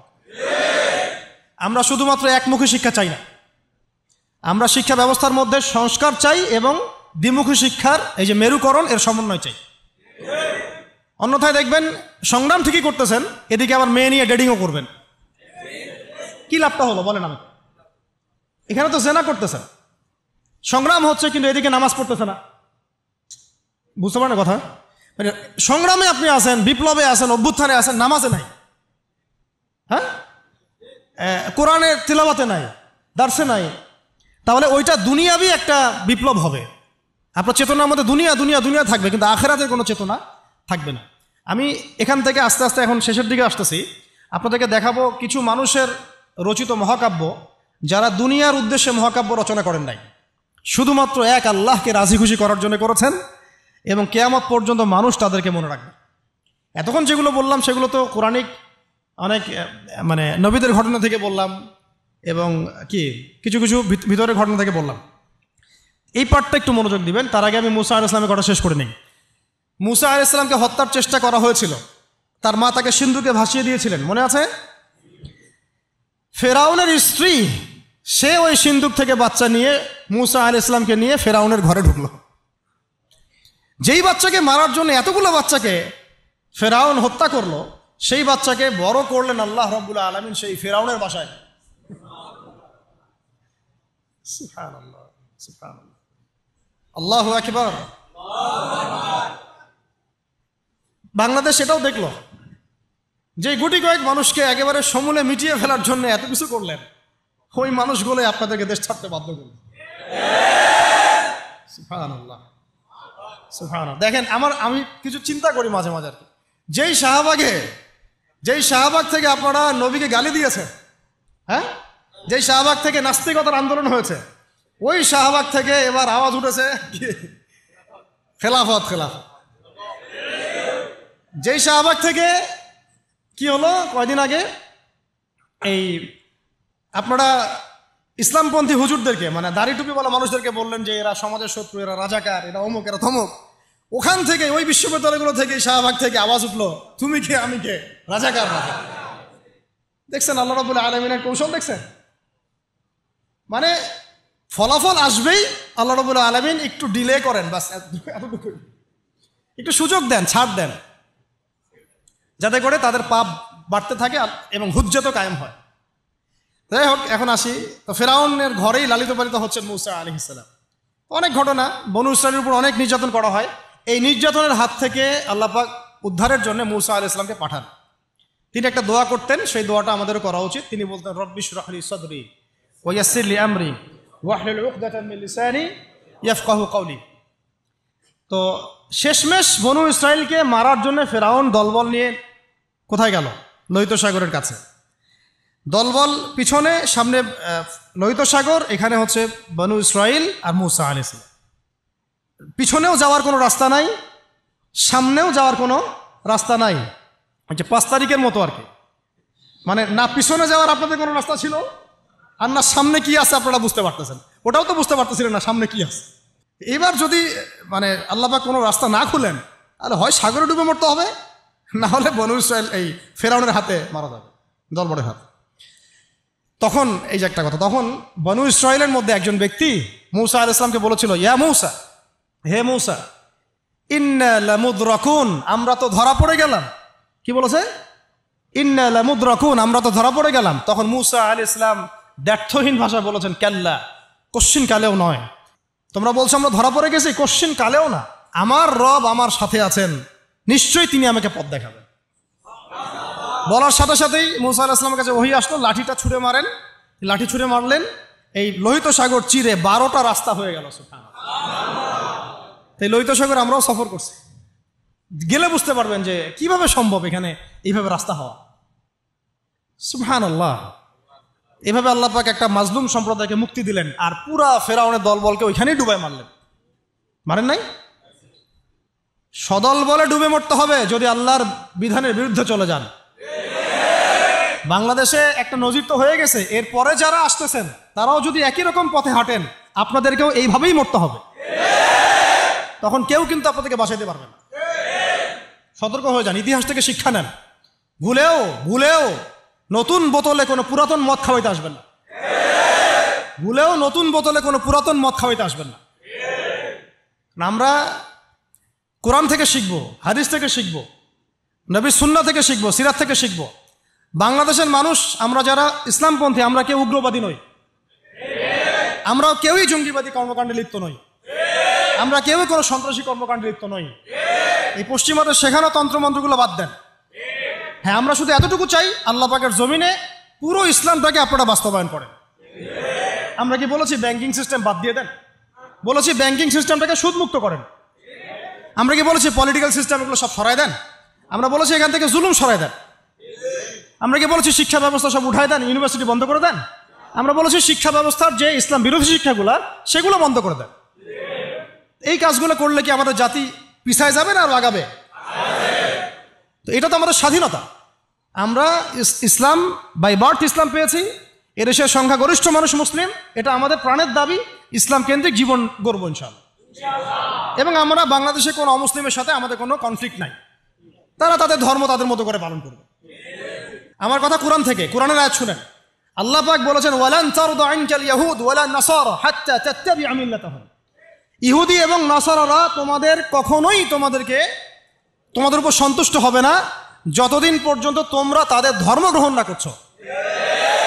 যতই আপনি এভাবে ইলিশ পাঠান না কেন, ইহুদি, খ্রিস্টান এবং মুশরিকদের যে অ্যালায়েন্স আছে, এরা আমাদের উপরে কোশ্চিনকালেও সন্তুষ্ট হবে না। কখন সন্তুষ্ট হবে? যখন আমরা ওদের দাসত্ব করতে যাব তখন। তাহলে দাসত্বের নাম কি স্বাধীনতা? এটাই কি স্বাধীনতার ব্যাখ্যা? তাহলে স্বাধীনতা শব্দ নিয়েও গাদ্দারি করতে আসেন। আমরা এখন থেকে ছাত্র জনতাকে পরিপূর্ণ ইসলামের দাওয়াত দেব ইনশাআল্লাহ। আমরা না উগ্রবাদী, আর আমরা না সন্ত্রাসী, আর আমরা না চরমপন্থী। আমরা শৈথিল্যতাবাদীও নই, আবার আমরা চরমপন্থীও নই। আমরা মধ্যমপন্থী। আমরা না কোনো এগ্রেসিভ কোনো অ্যাকশনে যাব, আর না আমরা এইসব বিষয়ে শিথিলতা আরোপ করব। আমরা মধ্যমপন্থী থাকবো, দাওয়াতের কাজ করব, তাবলীগের মেহনত করব, সৎ কাজে আদেশ করব, অসৎ কাজ নিষেধ করব, নিজেরা দিন পালন করব, পড়াশোনা করব, আমল করব, তাজকিয়া অর্জন করব, ওলামা ইকরামদের সাথে সম্পর্ক রাখবো, এবং একটা ঐক্যবদ্ধ জাতি হিসেবে আমরা ইসলাম নিয়ে এগিয়ে যাবো ইনশাআল্লাহ। হ্যাঁ, যদি আমাদের দিকে চোখ তুলে তাকাতে আসেন তখন খবর খারাপ আছে ইনশাআল্লাহ। যদি চিন্তা করেন যে পার্বত্য অঞ্চল ভাগ করে আরেকটা দেশ বানাবো, তখন আমাদের অবস্থা দেখে নেবেন ইনশাআল্লাহ। যদি চিন্তা করেন যে আমরা এইখানে চাপ দিয়ে হ্যাঁ বাংলাদেশকে কয়েক টুকরা করে ফেলাবো, এরকম যদি কোনো চিন্তা থাকে, তাহলে বাঙালি এবং বাঙালি মুসলমানদের আসল চরিত্র দেখে নেবেন ইনশাআল্লাহ। সহ্য করতেছি আমরা এখন এগুলো, কিন্তু আমরা দায়িত্বশীল ভাইদেরকে বলবো, আপনারাই কিন্তু সামনের লিডার। আপনাদেরকে বলবো যে বুদ্ধিদীপ্ত হন, রাসূল সাল্লাল্লাহু আলাইহি ওয়াসাল্লামের সুন্নাত অনুযায়ী আপনি আগান। এর চেয়ে শ্রেষ্ঠ কোনো সুন্নাত পৃথিবীতে নাই। এসব আব্রাহাম লিঙ্কনের সুন্নাত, ওই মাও সেতুংয়ের সুন্নাত, আর মুসলিনের সুন্নাত, আর এই যে কি চেঙ্গিস খানের সুন্নাত, হ্যাঁ এইসব সুন্নাত দিয়ে কোনো কাজ নাই। আল্লাহ পাক আমাদেরকে নবী মুহাম্মদ সাল্লাল্লাহু আলাইহি ওয়াসাল্লামের সুন্নাত বোঝার তৌফিক দান করেন। তিনি যেভাবে দিন প্রতিষ্ঠা করেছেন ওই পথে আগানোর তৌফিক দান করেন। শেষের অংশটুকু আমি অল্প সময় শেষ করছি। আমি আমাদের উম্মতের, মানে এই উম্মতের কয়েকজন বলতে থাকলে 100 জনের কথা বলা যাবে, দেখি কয়টা বলা যায়। জাস্ট কয়েকজন বীর পুরুষ এবং বীরঙ্গনা নারীর রচিত মহাকাব্যের কথা আপনাদেরকে বলবো। আপনার আগ্রহ আছে না? এখন শোনা। আচ্ছা, একটা বিষয় আমাদের সামনে স্পষ্ট যে আমরা মুসলিম পরিবারে জন্মগ্রহণ করেছি। আমাদের রব একজন, আমাদের নবী একজন, আমাদের আসমানি কিতাব একদম ফাইনাল টেস্টিমেন্ট, এর কোনো ব্যত্যয় নাই, সংযোজন বিয়োজনের কোনো সুযোগ নাই। সুন্নতে স্পষ্ট, নবীর তরিকা স্পষ্ট, দিন ইসলামও পরিপূর্ণ। নাকি দিন ইসলামে কিছু আছে কিছু নাই, এমন কি বিষয়টা? পরিপূর্ণ একটা জীবন ব্যবস্থাকে আমরা কমপ্লিট কোড অফ লাইফ বলি। এটা কোনো ধর্মের নাম নয়, এটা একটা জীবন ব্যবস্থার নাম। ইসলাম শুধু ধর্মের নাম নয়, এটা একটা পরিপূর্ণ জীবন ব্যবস্থার নাম। এখন এইটা নবীজি কি শুধু নিজে আমল করেছিলেন না মানুষকেও দাওয়াত দিয়েছেন? এখন শুধু কি দাওয়াতই ছিল নাকি পুরো পুরো দিনটাকে আরবের মধ্যে প্রতিষ্ঠা করে দিয়ে চলে গেছেন? এখন দিন প্রতিষ্ঠা করাটা কি তাহলে ইবাদত কি না? মানে ইবাদত করতে গেলে অনেক সময় অনেক রকম সুরতে আমাদের কাজ করতে হবে। কখনো সবর করতে হবে, কখনো দাওয়াত দিতে হবে, কখনো হয়তো হিজরতের বিষয় আছে, কখনো কি বলবো দাওয়াতের সাথে জিহাদের ব্যাপার জড়িত থাকতে পারে, কখনো দেখা যাবে পররাষ্ট্রনীতি অ্যাপ্লাই করতে হচ্ছে, কখনো সন্ধি করতে হচ্ছে। সিরাতের মধ্যে কিন্তু সবই আছে। পুরো সিরাতটা আপনারা পড়বেন, এটা আমার রিকোয়েস্ট, যে আগামী 1 মাসের মধ্যে 1 মাস সময় নেন, আল্লাহ চলে 1 মাস পরে আবার বসবো ইনশাল্লাহ আমরা। হ্যাঁ, 1 মাস সময় নিয়ে পুরা সিরাতের বইটা পড়ে শেষ করেন। অনেক বই আছে সিরাতের, আমি একটা বইয়ের নাম বলতেছি যেটা খুব পাতলা, মাত্র 120 থেকে 30 পেজের বই, সিরাতে খতামুল আম্বিয়া। সিরাতে খতামুল আম্বিয়া, মুফতি মোহাম্মদ শফি রাহিমাহুল্লাহ তার লেখা, আল্লামা শফি রাহিমাহুল্লাহ তার লেখা সিরাতে খতামুল আম্বিয়া। সিরাতে খতামুল আম্বিয়া বইটা কিনেন, অনলাইনেই পাওয়া যায়, কিনে পড়াশোনা শুরু করেন। এটা সবচেয়ে প্রাইমারি লেভেলের বই, এটা মাদ্রাসায় পড়ানো হয়। এছাড়া রাহিকুল মাখতুম আছে, রহমাতুল্লাহ আলামিন আছে, হ্যাঁ, সিরাতে মোস্তফা আছে, অনেক সিরাতের বই আছে। এই বইমেলায় দেখলাম যে সিরাতের মনে হয় আরও 10টা-20টা নতুন বই আসছে। আলহামদুলিল্লাহ আমার বাসায় সিরাতের এরকম 50-60টা বই আছে, ডিফারেন্ট রাইটারের। না, একটা বিষয় সম্পর্কে কয়েকটা রাইটারের বই পড়লে আপনার একটা ভালো কনসেপ্ট আসবে ইনশাআল্লাহ। যাই হোক, সিরাতটা পড়বেন তো ইনশাআল্লাহ। এই সিরাতের আলোকে আমরা দেখি যে দিন প্রতিষ্ঠা নবীজি করে দিয়ে গেছেন না, যান নাই? তো এইটা প্রতিষ্ঠা করতে গিয়ে অনেককে অনেক স্যাক্রিফাইস করতে হয়েছে। এই স্যাক্রিফাইসগুলো যারা করেছেন তাদের কিছু মহাকাব্য বলে শেষ করতেছে। কেন বলতেছে এটা? যেন আমাদের চলমান অভ্যুত্থানের মহাকাব্যগুলো যেন কালের গর্ভে হারায় না যায়, এই জন্য বলতেছে যে আমরা যেন স্মরণ রাখতে পারি, এবং আমাদের এটাই শেষ হয়ে যায় না এই যুদ্ধ বা লড়াই, সংগ্রাম হয়তো সামনেও করতে হইতে পারে, তখন আমাদের নিয়াত যেন বিশুদ্ধ থাকে, আমাদের ওই মহাকাব্যের সাথে যেন এই মানুষদের মহাকাব্যের মিল থাকে। আল্লাহ পাক আমাদেরকে তৌফিক দান করে নেন। একজন নারী দিয়ে শুরু করব, মহিষী নারী, তার নাম হচ্ছেন সুমাইয়া রাদিয়াল্লাহু আনহা। নাম মনে আছে? সুমাইয়া রাদিয়াল্লাহু আনহা একজন দাসী, দাস প্রথা ছিল তখন না, দাসী। তিনি, তার স্বামীর নাম ইয়াসির রাদিয়াল্লাহু আনহু, তার সন্তানের নাম আম্মার রাদিয়াল্লাহু আনহু। তারা 3 জনই ইসলাম কবুল করেছেন। আর আবু জেহেল, আবু লাহাব, ওতবা সাহেবার যে দারুন নাদওয়া, মানে ওই সময়কার কাফেরদের পার্লামেন্ট, এখনকার অনেকটা ওই ইয়ার মতো আর কি, বুঝে নেন, কাফেরদের পার্লামেন্ট, ওটার নাম কি? দারুন নাদওয়া। বলেন দারুন নাদওয়া। এটা ছিল ওই মক্কার আবু জেহেলের পার্লামেন্ট, মক্কার আবু জেহেলের পার্লামেন্ট নাম কি? দারুন নাদওয়া। ওখানে সব কিছুর এই শয়তানিগুলার মোজাকারা হইতো আর কি, কথা বুঝতে পারছেন? এখনও কিন্তু দারুন নাদওয়া আছে বিশ্বে, আছে না? এখনকার একটা আধুনিক দারুন নাদওয়া, ঠিক আছে? তো ওইখান থেকে মানে বিল পাস হচ্ছে যে এদেরকে এখন অত্যাচার করতে হবে, নির্যাতন করতে হবে। তো সুমাইয়া রাদিয়াল্লাহু আনহাকে একেবারে শুইয়ে দিয়ে পিটাতে পিটাতে রোদের মধ্যে একদিকে মারা হচ্ছে, আরেকদিকে বলা হচ্ছে যে মুহাম্মদ সাল্লাল্লাহু আলাইহি ওয়াসাল্লামের এই দিনটাকে অস্বীকার করতে হবে। একটু ধৈর্য ধরেন, জাস্ট অল্প কিছু সময়, আমি শেষ করে দিচ্ছি। যে মুহাম্মদ সাল্লাল্লাহু আলাইহি ওয়াসাল্লামের এই দিনটাকে অস্বীকার করতে হবে, না হলে তোমাকে হত্যা করবে। সে তো কোনোভাবেই দিন ছাড়তে রাজি নয়। শেষমেশ আবু জেহেল তাকে টিটকারি মেরে বলছিল যে বুঝেছি তুমি আসলে মুহাম্মাদের দিনের স্বার্থে না, বরং মুহাম্মদ সাল্লাল্লাহু আলাইহি ওয়াসাল্লামের সৌন্দর্য দেখে তার মনে হয় আকর্ষণে দিন কবুল করছে। এই কথাটা বলার সাথে সাথেই সুমাইয়া রাদিয়াল্লাহু আনহা একদম তীব্র একটা প্রতিবাদ করেছেন, একটা গালি দিয়েছেন, খবিসের বাচ্চা, খবিস, নষ্ট মানুষের সন্তান, নষ্ট, এরকম একটা শব্দ আছে না আমাদের সমাজে, এরকম একটা মারাত্মক, মানে শক্ত একটা কথা বলে ফেলছে ওই সিচুয়েশনে। তো এইটা আবু জেহেলের তখন মানে ইজ্জতে লেগে গেছে। তো সে পাশে থাকা একজন ওর মানে সহকারী, তার হাতে একটা বর্ষা ছিল, ওই বর্ষাটা নিয়ে সুমাইয়া রাদিয়াল্লাহু আনহার তলপেট, লজ্জাস্থানের উপরের অংশে বরাবর একেবারে গেঁথে দিছে, এবং এটাতে ফিনকি দিয়ে রক্ত ছোটা শুরু হয়েছে, এবং এতেই তার শাহাদাত হয়ে গেছে। ইসলামের ইতিহাসে আমাদের উম্মতের মুহাম্মদ সাল্লাল্লাহু আলাইহি ওয়াসাল্লামের কাছে কোরআন আসার পরে কিয়ামত পর্যন্ত যত ঘটনা ঘটবে, এই পুরো ঘটনার ইতিহাসের প্রথম শহীদ হচ্ছেন এই সুমাইয়া রাদিয়াল্লাহু আনহা। সর্বপ্রথম রক্ত দিয়ে দিন কায়েমের, রক্ত দিয়ে দিন প্রতিষ্ঠার এই মহাকাব্য রচনা করে গেছেন সুমাইয়া রাদিয়াল্লাহু আনহা। তারা কি দুনিয়ার কোনো স্বার্থে রক্ত দিয়েছিলেন? হ্যাঁ, তারা কি উপদেষ্টা হওয়ার জন্য রক্ত দিয়েছিলেন?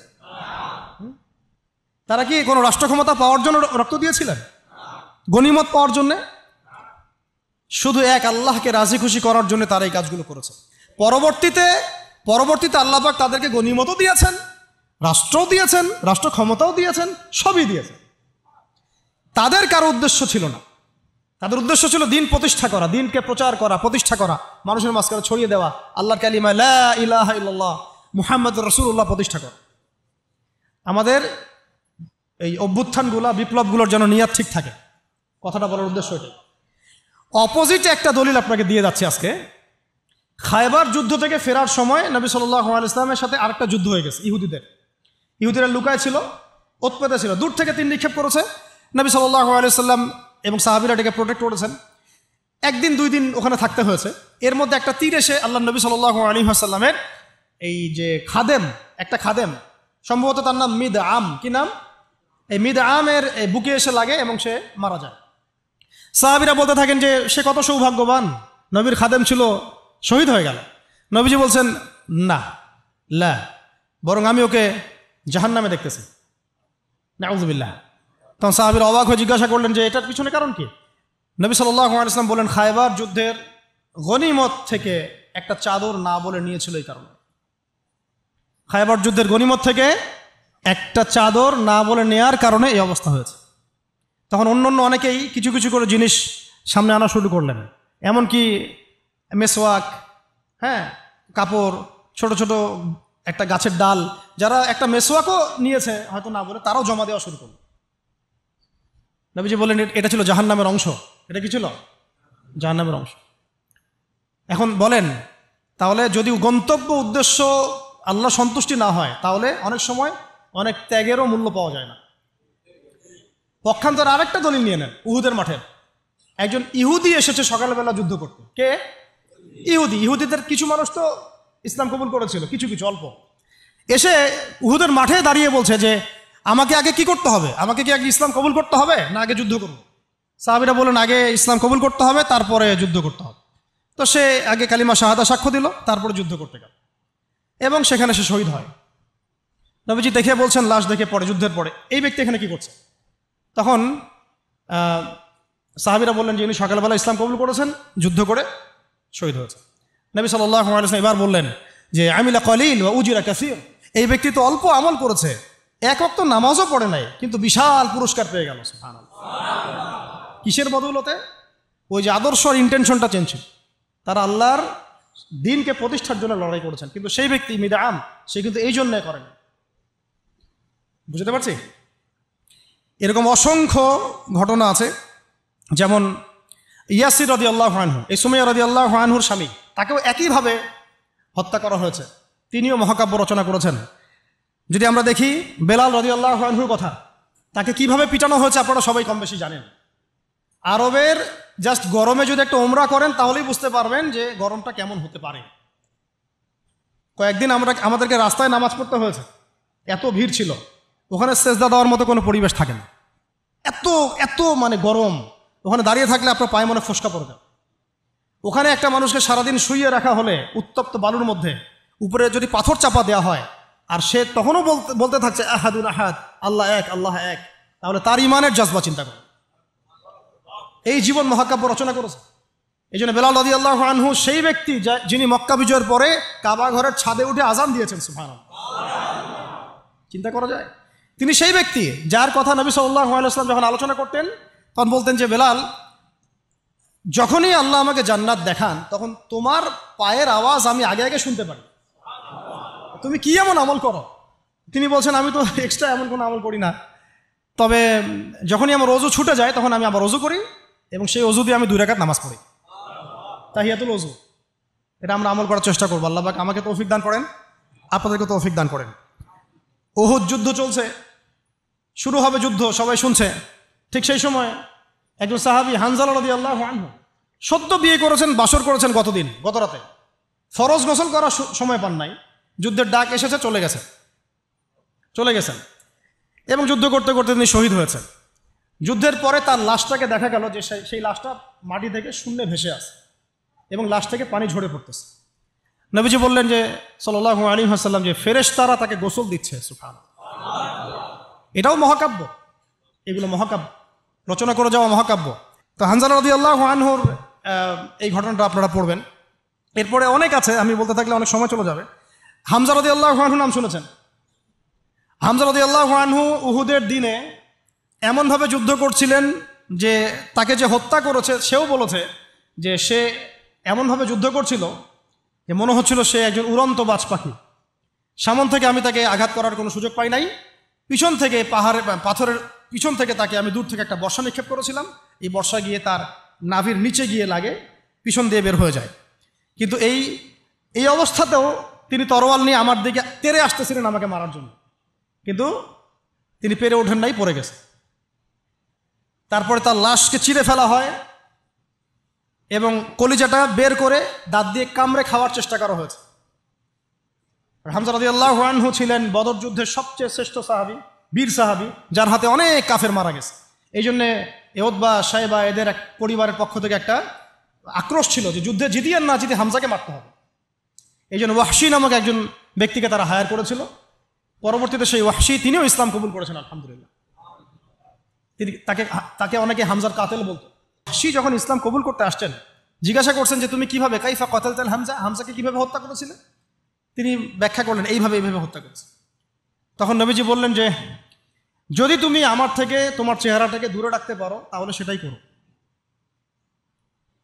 মানে তার হাতে ইসলামের বায়াত নিয়েছেন, ইসলাম কবুল করলেন, তারপরে নবীজি বললেন যদি তুমি তোমার চেহারাটাকে আমার থেকে দূরে রাখতে পারো দূরে রেখো।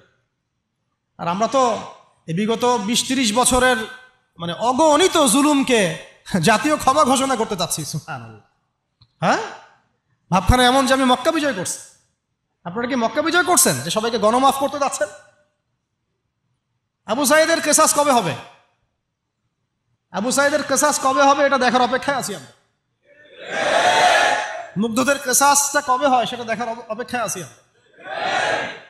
তাদের সময় মাঠে যারা ছিল, যারা নির্দেশ দিয়েছে, যারা পিছনে ছিল, যারা পর্দার আড়ালে ছিল, তাদের কি হয় পরিণতি শেষ পর্যন্ত এটা আমরা দেখার অপেক্ষায় আছি। জালেমকে তার শাস্তি দিতে হবেই, আইনের একদম সুশাসন নিশ্চিত করতে হবে। না হলে দেখবেন এরা যদি পার পেয়ে যায়, এরা অন্য সুরতে এসে আবার জুলুম করবে না, কোনো গ্যারান্টি নেই, কোনো গ্যারান্টি নেই। আপনাদেরকে একটা কথা বলে রাখি, বদর যুদ্ধের সময় 70 জন বন্দী হয়েছিল, মনে আছে? এই বন্দীদের ব্যাপারে কি করা হবে, মাশওয়ারা হচ্ছে, অনেকের অনেক মত। এখানে ওমর ইবনুল খাত্তাবের একটা মত ছিল, নাম তো শুনেছেন। ওমর রাদিয়াল্লাহু আনহুর মত হচ্ছে ইয়া রাসূলুল্লাহ সবগুলাকে হত্যা করতে হবে। কেন? আল্লাহ পাক বলেছেন নূহ আলাইহিস সালামের কণ্ঠে, রব্বি লা তাযার আলাল আরদি মিনাল কাফিরিনা দাইয়ারা ইন্নাকা ইন তাযারহুম ইউদিল্লু ইবাদাক ওয়া লা ইয়ালিদু ইল্লা ফাজিরুন কাফার। আল্লাহ তুমি এই জমিনের মধ্যে, নূহ আলাইহিস সালাম এই দোয়াটা করেছিলেন, আল্লাহ তুমি এই জমিনের মধ্যে একটা কাফেরকে অবশিষ্ট রেখো না। এটা ওই সময়কার কথা বলছে, যখন মহাপ্লাবন আসবে তার আগের কথা। তিনি 950 বছর দাওয়াত দিয়েছিলেন। দাওয়াত দিয়ে যখন এই অবস্থা, 40 জন মানুষ ইসলাম কবুল করছে আর কি, তখন তিনি এই দোয়াটা করতে বাধ্য হয়েছিলেন এবং আল্লাহ পাক সেই দোয়া কবুলও করেছিলেন, সবাইকে সমূলে ধ্বংস করেছিলেন। তো ওমর রাদিয়াল্লাহু আনহু বলছিলেন ইয়া রাসূলুল্লাহ বদরের এই বন্দীদের ব্যাপারে আমার মাশওয়ারা হচ্ছে এটা, মুক্তিপণের দরকার নাই। হ্যাঁ, ওদেরকে অন্য কোনো দিকে ফোকাস করার দরকার নাই, এদের সবগুলোকে গর্দান নামায় দেন, শেষ, খালাস। এরা যদি থাকে পরে আপনার বিরুদ্ধে আবার ষড়যন্ত্র করবে। তো শেষমেশ তার রায়টা কিন্তু কবুল করা হয় নাই, বরং রক্তপণ এবং মুক্তিপণ নেওয়া হয়েছে এবং আরো অনেক পদ্ধতি অবলম্বন করা হয়েছে। কিন্তু সূরা আনফালে আল্লাহ রাব্বুল আলামিন ওমর রাদিয়াল্লাহু আনহুর এই মতটার প্রশংসা করেছে, পড়ে দেখেন আপনারা। তাই খুব বেশি ভালো হইতে চান না আপনারা, এত বেশি ভালো হওয়ার দরকার। হ্যাঁ, মামা চাচা খালু ধরে ধরে এভাবে পার করে দিয়েন না। ও পার পেয়ে গেলে পরের বার আপনাকে পার করবে না। আপনারা ভুল করতেছেন। যাদের হাতে এরকম 100-200 ক্রস ফায়ারের রক্ত লেগে আছে, এদেরকে যদি আপনি মাফ করে দেন তাহলে আপনার চেয়ে বড় আহাম্মক বোকা আর পৃথিবীতে কেউ নাই। কি বলেন এগুলো কথা? ইসলামের বিধান হচ্ছে একজন মানুষকে যদি কেউ হত্যা করে অন্যায়ভাবে, তাকেও শাস্তির আওতায় এনে মৃত্যুদণ্ড কার্যকর করতে হবে। আর যাদের হাতে এরকম 10টা 20টা 30টা করে ক্রস ফায়ারে রক্ত লেগে আছে, আপনি ওদেরকে মাফ করে দিবেন? এত বেশি ভালো হয়তো ইসলাম শিখায়নি তো আমাদের। এগুলো তো ভালো না, এগুলো বোকামি। এগুলো কি? এগুলো তো ভালো না, এগুলো হচ্ছে কি বোকামি। ইসলাম শিখায় আমাদেরকে ডিপ্লোম্যাটিক হতে, ম্যাচিউরড হতে। সুবহানাল্লাহ। আমি এগুলো দেখে খুব আসলে হতাশ, তাই একটু আক্রোশের কথা বলে ফেললাম, কিছু মনে করবেন না। মানে আমি বুঝি না, আমরা এই সাইকোলজির সাথে যাই না। একজন ব্যক্তি যদি 10টা মানুষকে এভাবে নির্মমভাবে খুন করতে পারে, জবাই করে দিতে পারে, আপনারা তো জানেন না বিষয়গুলো। মানে একটা রুমে গিয়ে একদম বেধর পিঠে একজনকে হাত পা ভেঙে দিয়ে পরের পাশের রুমে এসে ভিডিও গেমস খেলতেছে, পাবজি ভিডিও গেমস খেলতেছে। তো এই মানুষগুলোকে আপনি যদি মাফ করে দেন, তাহলে তো আসলেই বলবো যে আপনার চেয়ে বড় আহাম্মক আর গর্ধপ আর কি বলবো, কি শব্দ ইউজ করবো, আপনার চেয়ে মানে জাতির প্রতারক, জাতীয় প্রতারক আর কেউ নাই। আপনাদের মানে যদি এরকম কেউ করেন, তাহলে জাতির রিপ্রেজেন্টেটিভ হওয়ার যোগ্যতাই নেই আপনাদের। আমার কথা মাইন্ড করেন না, আমি কিন্তু খোলামেলা কথা বলে দিলাম। কারণ এখন সব কথা কিছু কথা খোলামেলা আপনাদেরকে বলতে হবে, না হলে অনেক কথা ইনসাফ হবে না। ইনসাফ করতে হবে, আল্লাহ পাক আমাদেরকে বড় তৌফিক দান করেন। আর 2-4টা বলে শেষ করছি। আপনাদেরকে একজন সাহাবীর নাম বলি, তালহা রাদিয়াল্লাহু আনহু। কি নাম? উহুদ যুদ্ধের দিন আল্লাহ নবী সাল্লাল্লাহু আলাইহি ওয়াসাল্লাম কিন্তু একটু বিপর্যয়ের মধ্যে পড়েছিলেন, মনে আছে? চারদিক থেকে তাকে আক্রমণ করা হয়েছে। খালিদ বিন ওয়ালিদ তখন তিনি মুসলিম হন নাই, এসে আক্রমণ করেছেন, পিছন থেকে সাহাবীদেরকে আক্রমণ করেছেন, অনেক সাহাবী শহীদ হয়েছেন। আর নবী সাল্লাল্লাহু আলাইহি ওয়াসাল্লামের কাছেও প্রায় 11 জনের মতো আছেন, বাকি সবাই ছত্রভঙ্গ হয়ে গেছেন। আর তো ছত্রভঙ্গ হয়ে যাওয়ার সময় মাত্র 2 জন সাহাবী ছিলেন মুহাজির, আর বাকি 9 জন ছিলেন আনসার। একে একে আনসার সাহাবীরা শহীদ হতে লাগলেন। আর 2 জন মুহাজির সাহাবীর মধ্যে একজন সাদ বিন আবি ওয়াক্কাস, একজন হচ্ছেন তালহা বিন উবাইদুল্লাহ রাদিয়াল্লাহু আনহু। সাদ রাদিয়াল্লাহু আনহু তীর ছুটছেন। আল্লাহ নবী সাল্লাল্লাহু আলাইহি ওয়াসাল্লাম তাকে লক্ষ্য করে বলছেন, হে সাদ, আমার পিতামাতা তোমার প্রতি কুরবান হয়ে যাক, তুমি তীর ছুঁড়ো। সুবহানাল্লাহ। সাহাবীরা সবাই বলতেন, ইয়া রাসূলুল্লাহ, আপনার জন্য আমার পিতামাতা কুরবান হোক। আর আল্লাহ নবীজি নিজে বলেছেন, হে সাদ, তোমার জন্য আমার পিতামাতা কুরবান হোক। এই একমাত্র সাহাবী যিনি ইসলামের ইতিহাসে প্রথম তীর নিক্ষেপ করেছিলেন, সাদ বিন আবি ওয়াক্কাস রাদিয়াল্লাহু আনহু। আর তালহা রাদিয়াল্লাহু আনহু তরোয়াল চালাচ্ছিলেন। বলা হচ্ছে, ইতিহাসের পাতায় এসেছে, সিরাতের পাতায় এসেছে যে তার গায়ে, মানে তালহা রাদিয়াল্লাহু আনহুর গায়ে তখন প্রায় 40 থেকে 50টা আঘাতের চিহ্ন লেগেছে, বর্ষার তীরের তরোয়াল। এই অবস্থায় তিনি নবী সাল্লাল্লাহু আলাইহি ওয়াসাল্লামকে কাঁধে উঠিয়ে উহুদ পাহাড়ের একটা পার্শ্বদেশ দিয়ে উপরে উঠিয়ে সেফ একটা জায়গায় নিয়ে রেখে দিয়েছেন। নবীজি বলেছেন, তোমরা যদি কোনো জীবন্ত শহীদকে দেখতে চাও, তাহলে তালহাকে দেখো। এগুলো হচ্ছে সত্যিকারের মহাকাব্য। এগুলো কি সত্যিকারের চিরস্থায়ী মহাকাব্য। আপনারা যদি এই একজন সাহাবী সাদ বিন মুআজ, তার নাম শোনেন, দেখবেন খন্দকের যুদ্ধে তিনি মহাকাব্য রচনা করেছেন। খন্দকের যুদ্ধে একটা ক্রুশিয়াল অবস্থা ছিল, সেই সময় তিনি সামনে আগ বেরিয়ে যুদ্ধ করতে গিয়ে তার হাতের মধ্যে তীর লাগে। এই তীরটা ছিঁড়তে গিয়ে তার হাতের ভ্যানটা ছিঁড়ে যায়, রক্তটা ছিঁড়ে যায় বের করতে গিয়ে। তো এই অবস্থায় আস্তে আস্তে তার শাহাদাত হয়েছে। কিন্তু শাহাদাতের আগে তিনি আল্লাহর কাছে দোয়া করেছিলেন, আল্লাহ, যদি কুরাইশদের সাথে আরো কোনো যুদ্ধ বাকি থাকে, আমাকে তাহলে জীবিত রেখো।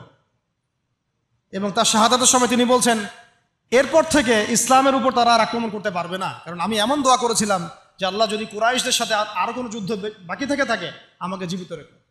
তার আগ মুহূর্তে তিনি বনু কুরাইজার যে গাদ্দারি, বেঈমানি, ওই বেঈমানির শাস্তি দিয়ে তিনি দুনিয়া থেকে বিদায় নিয়েছেন। সাদ বিন মুআজ, যার জানাজায় নবীজি বলেছেন, যার জানাজার সালাতে 70,000 ফেরেশতা শরীক হয়েছে। এগুলো মহাকাব্য। আপনারা যদি আরো সামনে যান, আপনারা মুতার যুদ্ধের ঘটনা পাবেন। এই কয়েকটা বলে শেষ করছি। এটা বলতে গেলে আসলে আমি নিজেকে ধরে রাখতে পারি না, আর ধরে রাখার মতো আসলে অবস্থাও না। ইসলামের ইতিহাসের সবচাইতে মানে মর্মান্তিক যুদ্ধ হচ্ছে মুতার যুদ্ধ, সবচেয়ে মর্মান্তিক। বদর, উহুদ, খন্দক, খায়বার, যত যুদ্ধ আছে, এগুলো যুদ্ধ অনেক বড় মাপের। মুতার যুদ্ধের প্রেক্ষাপট এবং সিচুয়েশনটা সম্পূর্ণ ডিফারেন্ট ছিল। এখানে আপনাদেরকে আমি 3 জন শ্রেষ্ঠ বীরের মহাকাব্য শোনাচ্ছি। কয়জন? 3 জন শ্রেষ্ঠ বীর পুরুষের মহাকাব্য। নবী সাল্লাল্লাহু আলাইহি ওয়াসাল্লাম একজন সাহাবীকে পাঠালেন, তার নাম হচ্ছে হারিস বিন উবাইদা। কি নাম বলেন? হারিস বিন উবাইদা তুমি এই চিঠিটা নিয়ে যাও। এটা তো মদিনা রাষ্ট্র কায়েম হওয়ার পরের কথা, একদম নবম হিজরতের 8ম বছরের দিকের কথা আর কি। তখন ততদিন হুদাইবিয়ার সন্ধিও হয়ে গেছে এবং কাজা উমরা আদায় হয়ে গেছে এবং খায়বার যুদ্ধ জয় হয়ে গেছে। খায়বারের পরের কথা এটা আর কি, যে হারিস বিন উবাইদা তুমি এই চিঠিটা নিয়ে যাও, ওই রোমকদের কাছে যাবা। তখন তো সুপার পাওয়ার দুইটা, রোমানরা এবং পার্সিয়ানরা। তো এখনকার ওই যে এই কন্টিনেন্টের ন্যাটো আর ওই কন্টিনেন্টের চায়না রাশিয়ার মতো আর কি, যেতে পারতেছে। তো সে গেল ওখানে। সুরাহবিল আল গাসানি একজন শাসক ছিলেন ওইখানকার সিরিয়ার। তো সে ওই চিঠিটা দেখে বলতেছে যে আচ্ছা ঠিক আছে বসো, দেখি কি করা যায়। চিঠিতে লিখা আছে ইসলাম কবুল করেন, আল্লাহ পাক শান্তি বর্ষণ করবেন, আসলিম তাসলিম। ওই যে নবী সাল্লাল্লাহু আলাইহি ওয়াসাল্লাম চিঠি আছে না একটা রাষ্ট্রপ্রধানদের কাছে, তো সে চিঠি পড়ে উদ্ধত আচরণ। আমি এখানকার আমির, আমাকে ওই মক্কার মেষপালকরা চিঠি পাঠায়, ভাবতে এরকম। তো কে চিঠি নিয়ে আসছে? যে হারিস বিন উবাইদা। আচ্ছা ওকে বসাও। হারিস বিন উবাইদা রাদিয়াল্লাহু আনহুকে রাষ্ট্রদূত, কিন্তু তিনি রাষ্ট্রদূতকে তারা নির্মমভাবে হত্যা করল। কথা বুঝতে পারছেন? এবার নবী সাল্লাল্লাহু আলাইহি ওয়াসাল্লামের কাছে খবর যখন আসছে রাষ্ট্রদূতকে হত্যা করেছে, আমার সাহাবীকে, কয়জন সাহাবীকে হত্যা করেছে? 10 জন, 20 জন, 100 জন না একজন সাহাবীকে হত্যা করার প্রতিশোধ নেওয়ার জন্য নবী সাল্লাল্লাহু আলাইহি ওয়াসাল্লাম 3000 বাহিনীর একটা জিহাদি কাফেলা তৈরি করলেন। 3000 বাহিনী কাফেলায় তিনি নিজে নেতৃত্ব না দিয়ে বললেন যে এই কাফেলার নেতৃত্ব দিবে আমার প্রিয় ভাজন, তাকে তার পালক পুত্র বলা হতো এক সময়, যায়েদ ইবনে হারেসা রাদিয়াল্লাহু আনহু। কোন যায়েদ? তায়েফের সফরের সঙ্গী, তায়েফের সফরের একজন সাহাবী তার সাথে ছিলেন, তার নাম যায়েদ ইবনে হারেসা। যখন তায়েফবাসী নবীজিকে মারছিলেন, যায়েদ ইবনে হারেসা রাদিয়াল্লাহু আনহু তার বুক দিয়ে নবীকে জড়ায় ধরেছিলেন যে আমার গায়ে আঘাত লাগুক, তার গায়ে না লাগুক। এই সাহাবী যায়েদ ইবনে হারেসা রাদিয়াল্লাহু, তাকে পতাকা দিয়ে বললেন এই মোতার যুদ্ধের আমির হচ্ছে যায়েদ ইবনে হারেসা। যদি যায়েদ ইবনে হারেসা শহীদ হয় তাহলে পতাকা বহন করবে জাফর ইবনে আবি তালেব, আমার চাচাতো ভাই। কোন জাফর? যিনি আবিসিনিয়ায় গিয়েছিলেন মুসলিমদেরকে নিয়ে হিজরত করতে, মনে আছে?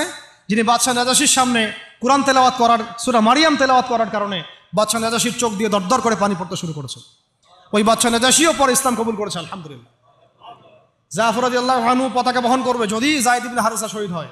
এরপরে যদি জাফরও শহীদ হয়, পতাকা বহন করবে আমার আরেক প্রিয় ভাজন সাহাবী আব্দুল্লাহ বিন রাওয়াহা রাদিয়াল্লাহু আনহু। আব্দুল্লাহ বিন রাওয়াহা রাদিয়াল্লাহু, যাকে যে কোনো মুহূর্তে যদি বলতেন ইসলাম নিয়ে একটা শের বলেন, একটা কবিতা বলেন, ইনস্ট্যান্ট তিনি শের বলে ফেলতে পারতেন। এত সুন্দর, এত উন্নত কাব্য প্রতিভা ছিল তার মধ্যে।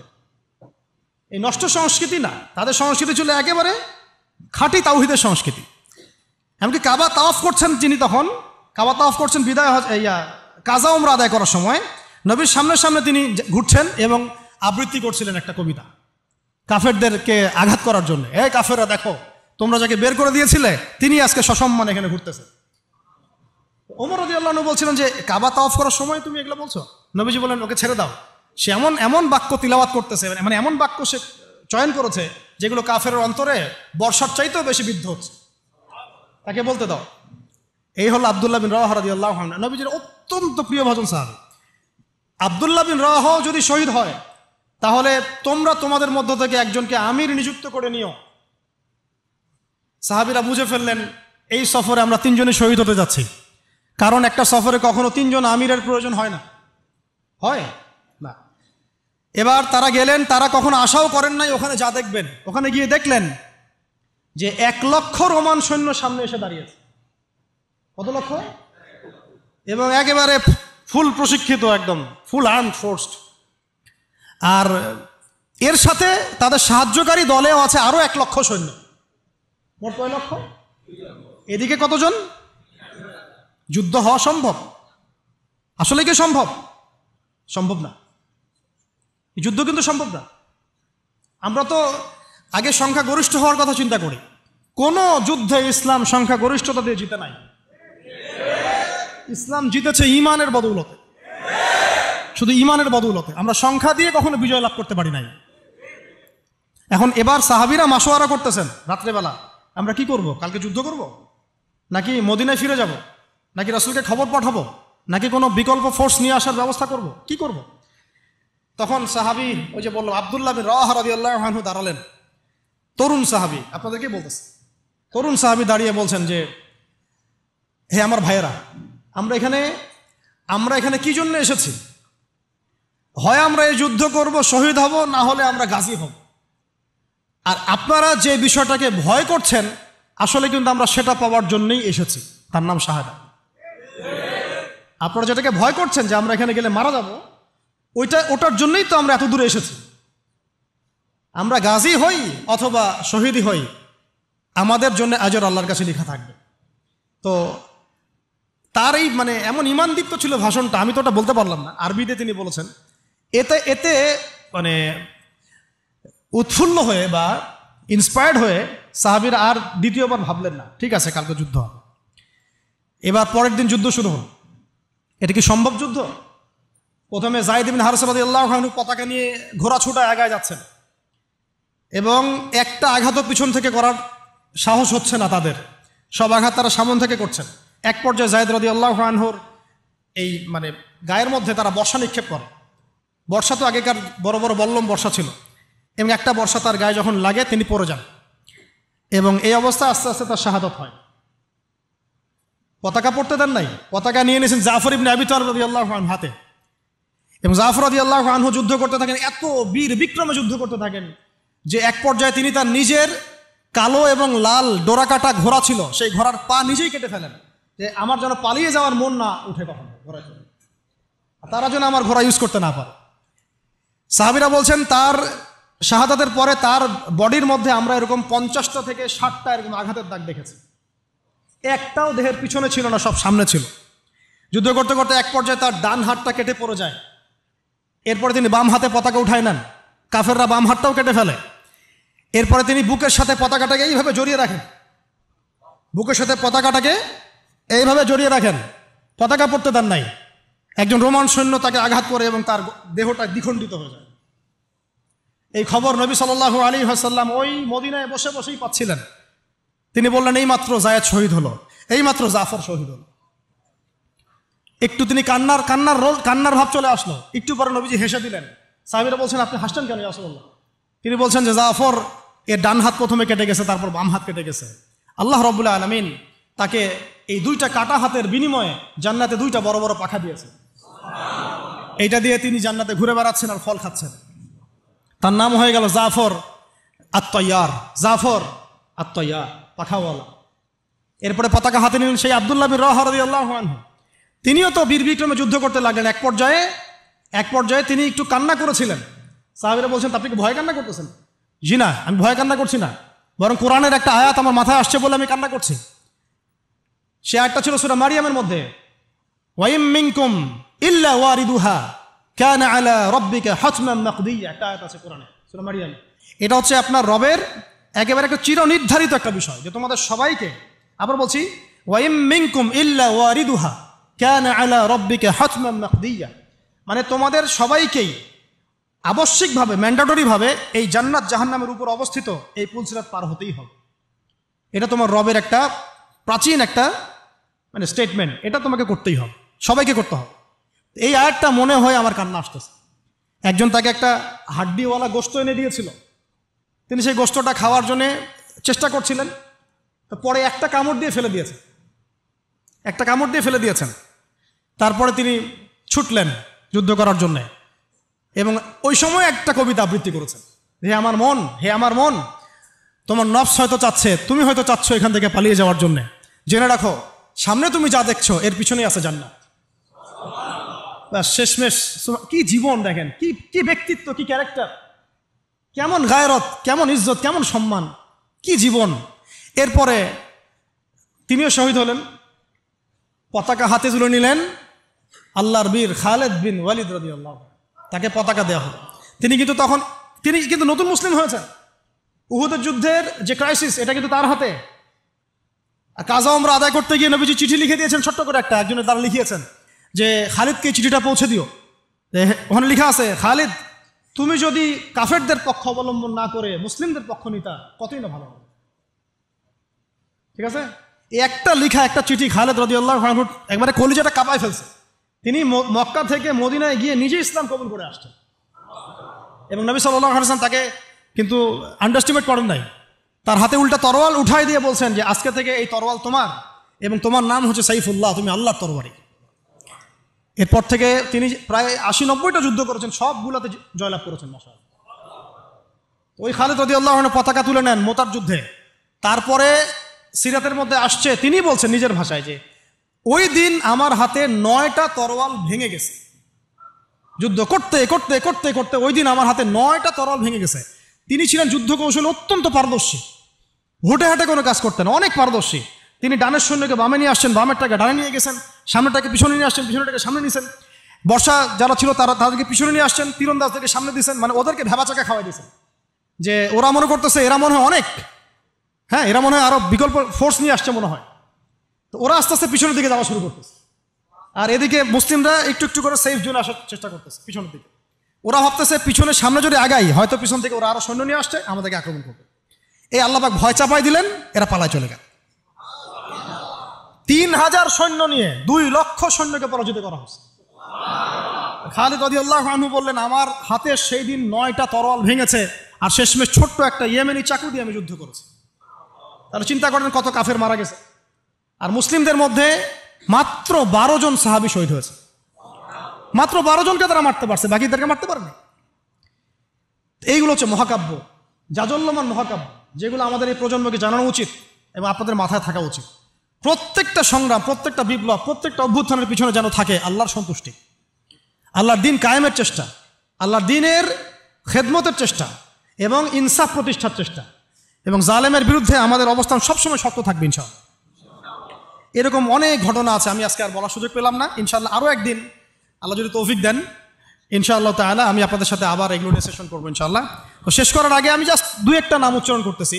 সেটা হচ্ছে আমার খুব পছন্দের একজন ব্যক্তিত্ব, ইমাম হুসাইন রাদিয়াল্লাহু আনহু। নাম মনে আছে না?